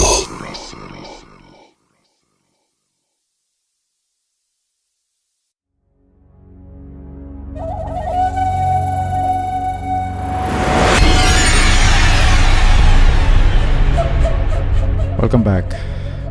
ঘড়িতে সময় রাত 1:24 এবং অনেক রাত হয়েছে। এখনও পর্যন্ত দেখছি আপনারা আছেন, জেগে আছেন, আমাদের সঙ্গে আছেন। থ্যাংক ইউ ভেরি মাচ আমাদের সাথে এভাবে পুরোটা সময় অংশ নেওয়ার জন্য। এবং আরও না, এখনই শেষ না, আরও দুটো স্টোরি রয়েছে, সে দুটো স্টোরিও আমরা প্লে করব এবং আমি আশা করব যে প্রতিটা মুহূর্তই আপনাদের আজকে আনন্দ কাটবে। আর খুব বেশিক্ষণ ধরে শোটা নাই, শো শেষ হয়ে যাবে কিছুক্ষণের মধ্যেই। দুটো জাস্ট স্টোরি আমাদের বাকি আছে, কিন্তু আপনারা আপনাদের কথাগুলো আমাকে একটু লিখে পাঠান। আপনারা যদি আমাদেরকে কোনো কিছু লিখে পাঠাতে চান তাহলে আমাদের ইমেল অ্যাড্রেস হচ্ছে russell.booth.com@gmail.com। আপনার নাম, ঠিকানা এবং ফোন নাম্বার সহ আপনার জীবনে ঘটে যাওয়া বা আপনার জানা সেরা ঘটনা লিখে পাঠিয়ে দিন আমাদের কাছে। ঘটনা শুরুতে অবশ্যই উল্লেখ করুন ঘটনাটি আপনি স্টুডিওতে এসে শেয়ার করতে চান নাকি আপনি চান আপনার ঘটনা আমরা পড়ে শোনাই। একটু আগে আমরা সিফাতের ঘটনা শুনছিলাম এবং সিফাতের ঘটনার ডিউরেশন অনেক বেশি ছিল। আমরা সেই শুরু করেছিলাম, শেষ হয়েছে মনে হয় 1:24 দিকে শেষ হলো, তাই না? তো যাই হোক, আমরা পরবর্তী ঘটনায় যাব এবং আমরাও চাই আপনারা আমাদের সাথে অংশগ্রহণ করুন ঠিক একইভাবে স্টুডিওতে এসেও। সেই প্রতীক্ষায় রইলাম। আমরা চলে যাচ্ছি আমাদের পরবর্তী ঘটনায়। সাথেই থাকুন আমাদের ফেসবুক পেজ www.facebook.com/russell.স্বাধীন। সেখানে গিয়ে লিখতে ভুলবেন না। স্বাধীন মিউজিক অ্যাপে এসে আপনারা কমেন্ট করতে ভুলবেন না। এখানে একটা কমেন্টের অপশানই রয়েছে, সেখানে আপনারা কমেন্ট করতে পারেন এবং অবশ্যই আমাকে জানান কেমন লেগেছে ঘটনাটি। আচ্ছা, আমি যদি একটু দেখিও, আসলে দেখতে তো কোনো সমস্যা নেই, আমি জাস্ট একটু দেখি যে আপনারা কে কী লিখছেন সে বিষয়টা একটু জানি এবং আপনাদের কেমন লাগছে এই ঘটনা সেটাও আমাদের জানাটা একটু জরুরি। সো আমি একটু দেখি যে সোশ্যাল মিডিয়া, স্বাধীন সব কিছু মিলিয়ে কেমন রেসপন্স করছেন আপনারা আমাদের আজকের এই ঘটনার। এবং আমি দেখতে পাচ্ছি অনেকেই আমাদেরকে অলরেডি লিখেছেন। আমি কয়েকটা মেসেজ একটু পড়ি, যদি কিছু মনে না করেন, কারণ অনেকেই মেসেজ পড়লে বিরক্ত হন। আমি একেবারেই মেসেজ পড়ার পরিমাণ কমিয়ে দিয়েছি।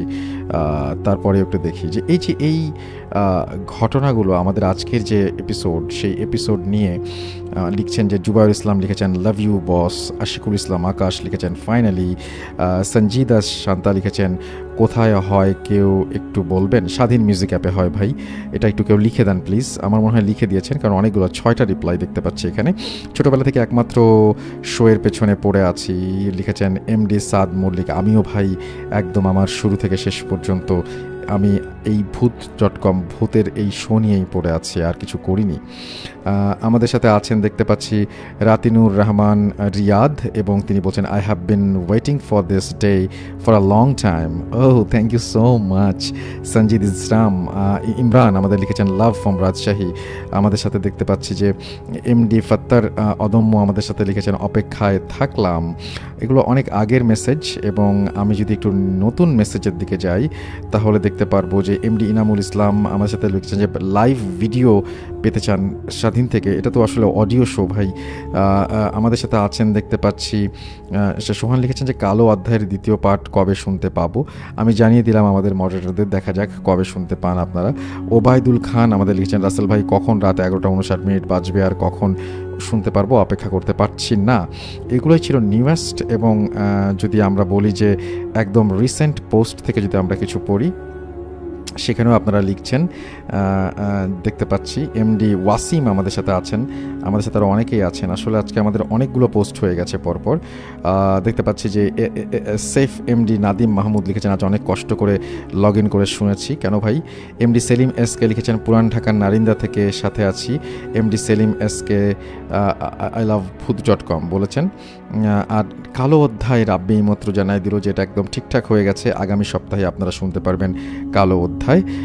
আমাদের সাথে আছেন দেখতে পাচ্ছি ইপেক আহমেদ। সাব্বির জি কীভাবে মারা গেছেন একটু জানাবেন ভাইয়া। আমাদের সাথে আছেন FX রাজু, কারো কি কোনো সমস্যা হচ্ছে ঢুকতে, এটাও জানিয়েছেন। আমাদের সাথে আছেন সাহাদুল হক, কেউ কি ভূত.com ফেসবুক পেজের লিঙ্কটা দিতে পারেন। আমাদের সাথে আছেন আব্দুর রাকিব, এছাড়াও আছেন আমাদের সাথে মনিরুজ্জামান মনির, আজ শুনতেই হবে। এছাড়াও আমাদের সাথে আছেন আহসান রকস্টার, রিফাত হোসেন রিয়ন আমাদের সাথে আছেন। আমাদের সাথে আছেন দেখতে পাচ্ছি আয়ন রিফাত থেকে শুরু করে আরও অনেকে। থ্যাংক ইউ ভেরি মাচ আমাদের সঙ্গে থাকার জন্য। আশা করছি আপনারা সবাই ভালো থাকবেন এবং ভালোর দলে থাকবেন, আমাদের সাথে এইভাবেই অংশ নেবেন এবং একটার পর একটা ঘটনা আপনারা সবাই শেয়ার করে যাবেন আমাদের সাথে। যাই হোক, আমরা যেটা করব সেটা হচ্ছে আমরা এখন সরাসরি চলে যাব আমাদের পরবর্তী ঘটনায়। আশা করছি এই ঘটনাটি আপনাদের ভালো লাগবে। চলুন পরবর্তী ঘটনায় যাওয়া যাক।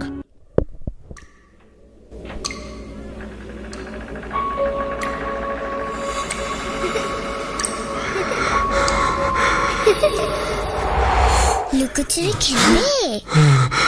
লুকোচুরি তুমি লুকাও, আমি ঠিকই তোমাকে খুঁজে পাবো।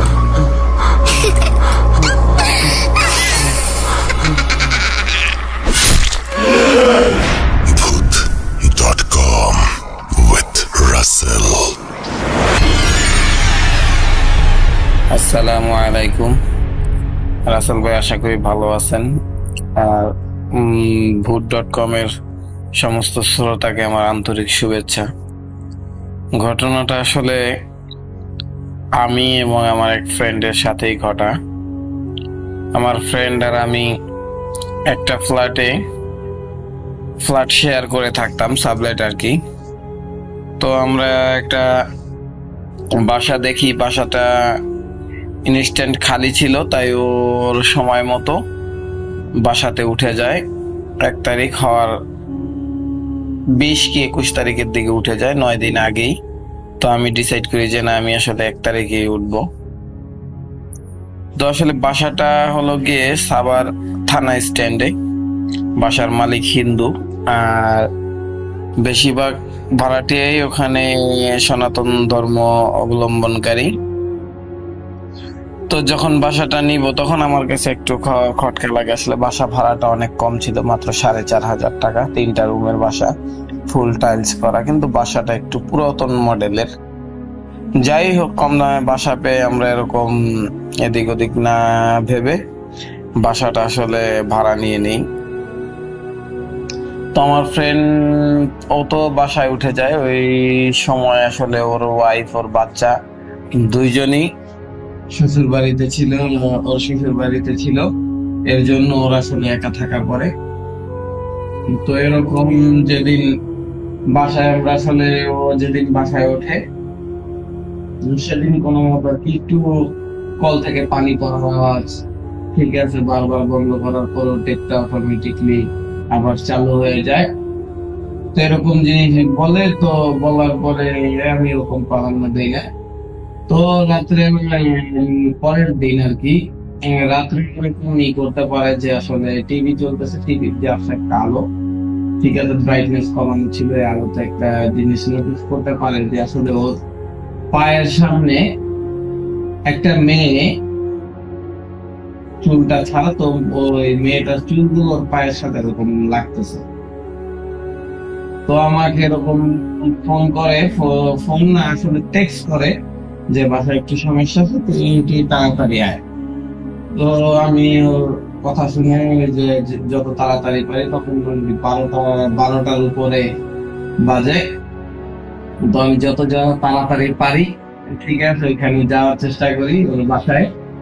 তো আমি সবসময় আমার একটা অভ্যাস আছে আর কি, রাত্রিবেলা বাসা থেকে বের হইলে আয়তাল কুরসি পরে নিজের শরীরটাকে বন্ধ করে বের হই, ঠিক আছে। তো যখন আমি এরকম তাড়াতাড়ি যাই, এর ভিতরে ওকে আসলে পুরোপুরি ওই জিনিসটা কি কবজা করে ফেলছে, ও আসলে ওর নিয়ন্ত্রণে চলতেছে। তো আমি যখন বাসার সামনে গেলাম, বাসা পর্যন্ত গেলাম, যেহেতু বাসায় আমরা দুইজনেই থাকবো, তো চাবি 2টা ছিল, আমার চাবি দিয়ে আমি গেট খুলে বাসার সামনে যাই। কিন্তু ওর বাসাটা আসলে খোলাই ছিল, দরজাটা। ওই ভিতর থেকে একটা ভাবসা গন্ধ, একটা গরম বাতাসের মতো আর কি অনুভব হইতেছে। তো আমি খুলতে পারতেছিলাম না। তো আয়তাল কুরসি পরে চারকুল পরে যখন ফু দিয়ে জোরে একটা ধাক্কা দিই, মনে হয় অটোমেটিক দরজাটা খুলে গেছে। তো ঘরে ঢোকার পরে আসলে যে জিনিসটা আমি দেখলাম, ও এরকম খাটের উপরে একটা চেয়ার দিয়ে, ঠিক আছে, রশি, এই ফ্যানের সাথে রশি টসি বাঁধা, ঠিক আছে, হয়তো বা 30 সেকেন্ড বা 1 মিনিট যদি লেট করতাম তাহলে ও অলরেডি ফাঁসি নিয়ে নিত। তো এই অবস্থায় দেখার পরে আমি এই করি, ওকে শান্ত করি। ওকে যখন আমি ওখান থেকে ধাক্কা দিই তখন ও সেন্সলেস হয়ে যায়, ঠিক আছে। তারপর ওকে পানি টানি ছিটা দিয়ে তো ওর জ্ঞান ফেরাই। এমনকি আমরা ওই 1 তারিখের আগেই 1 মাসের ভাড়া দিয়ে ওই বাসাটা আবার ছেড়ে দিই। এই ছিল আমার ঘটনা। যদি ভালো লাগে তাহলে অবশ্যই লিসেনারদের মাঝে শেয়ার করবে। থ্যাংক ইউ রাসেল ভাই।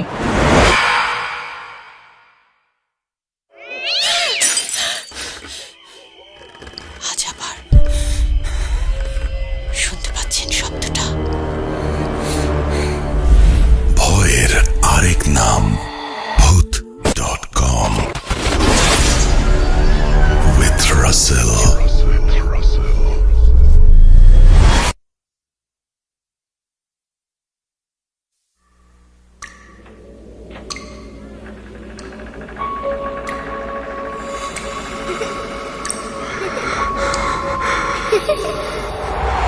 লুকোচুরি খেলবে?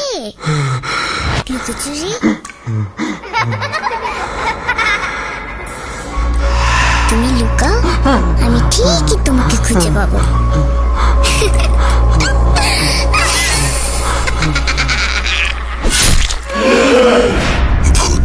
Voot.com with Russell.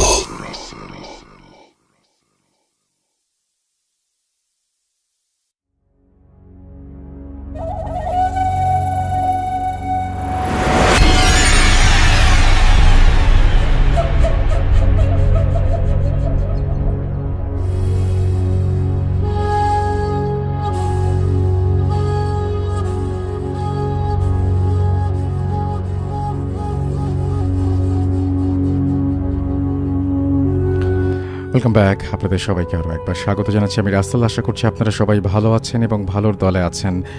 আর আরও একটা অডিও ক্লিপ এই মুহূর্তে আমাদের সঙ্গে আছে। আশা করছি এই অডিও ক্লিপটি আপনাদের ভালো লাগবে। কোনো কথা না বলে আমরা সরাসরি চলে যাব আমাদের পরের অডিও ক্লিপে। চলুন শুনি আমাদের পরের ঘটনা।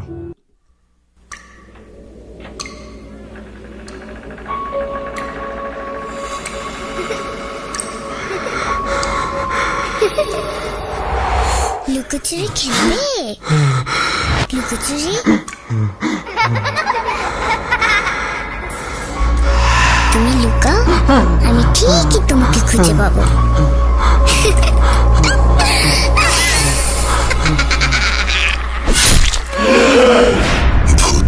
Voot.com with Russell. আসসালামু আলাইকুম। রাসেল ভাই, আশা করি ভালো আছেন।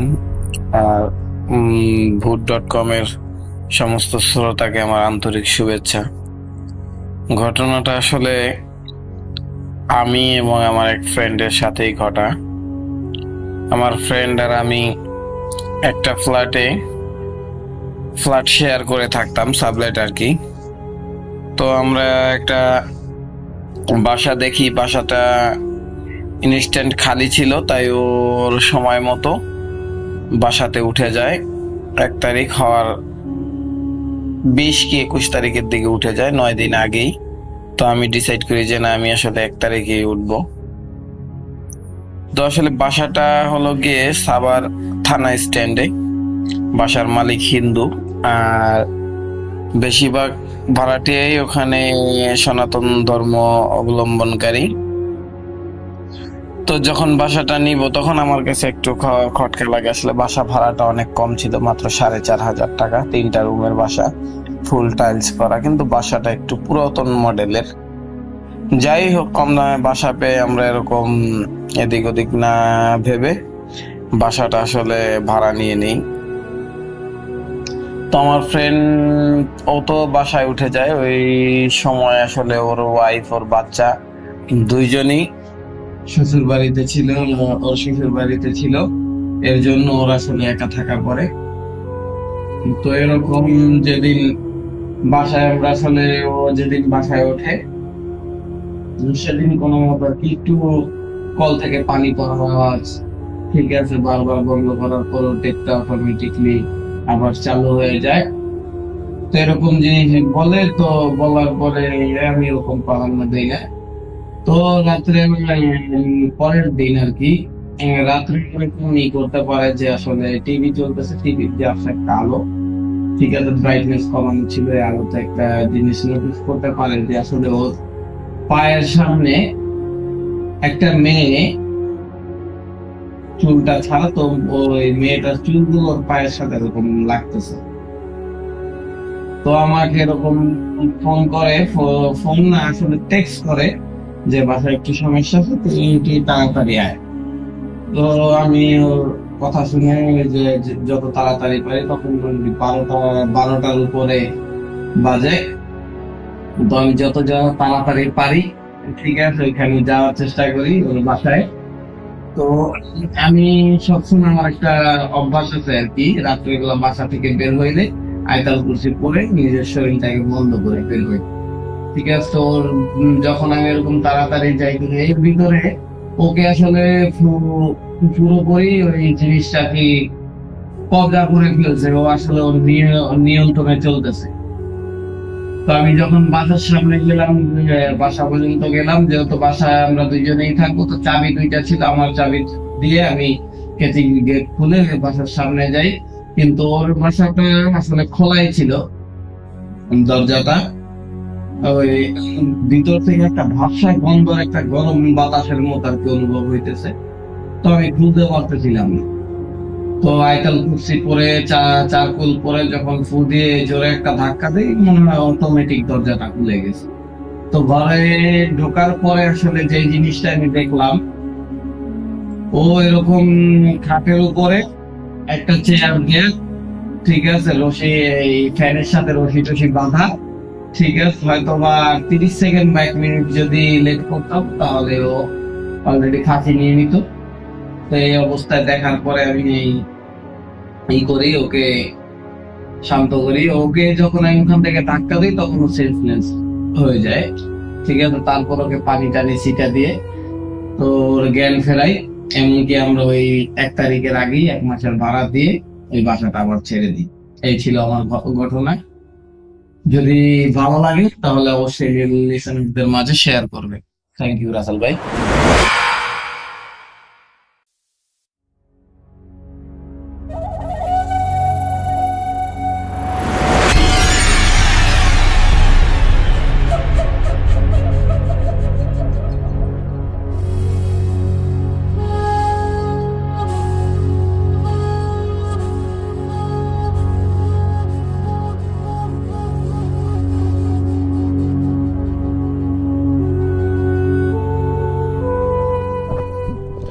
Welcome back. তো এই ছিল আমাদের আজকের ভূত.com। জানি না কতটুকু আনন্দ দিতে পেরেছি। যদি এতটুকু আনন্দ দিতে পারি তাহলে নিজেকে ধন্য মনে করব। এবং আপনারা যে এতক্ষণ পর্যন্ত আমাদের সঙ্গে ছিলেন সেজন্য আপনাদেরকেও অসংখ্য ধন্যবাদ জানাই। এভাবেই সারাটা জীবন আমাদের আগলে রাখবেন সেই প্রত্যাশা করি। আমাদেরকে ঘটনা পাঠাতে হলে আমাদের ইমেল অ্যাড্রেস হচ্ছে russell.booth.com@gmail.com। আপনার নাম, ঠিকানা এবং ফোন নাম্বার সহ আপনার জীবনে ঘটা ঘটনাগুলো পাঠিয়ে দিন আমাদের কাছে। ঘড়িতে সময় রাত 1:43। বিদায় নিতে হচ্ছে। ফিরে আসবো ইনশাল্লাহ আবারও আগামী সপ্তাহে ঠিক একই সময়ে। সেই পর্যন্ত সবাই ভালো থাকুন, সুস্থ থাকুন, মোস্ট ইম্পর্টেন্টলি ভূত.com-এর সাথে থাকুন। আল্লাহ হাফেজ।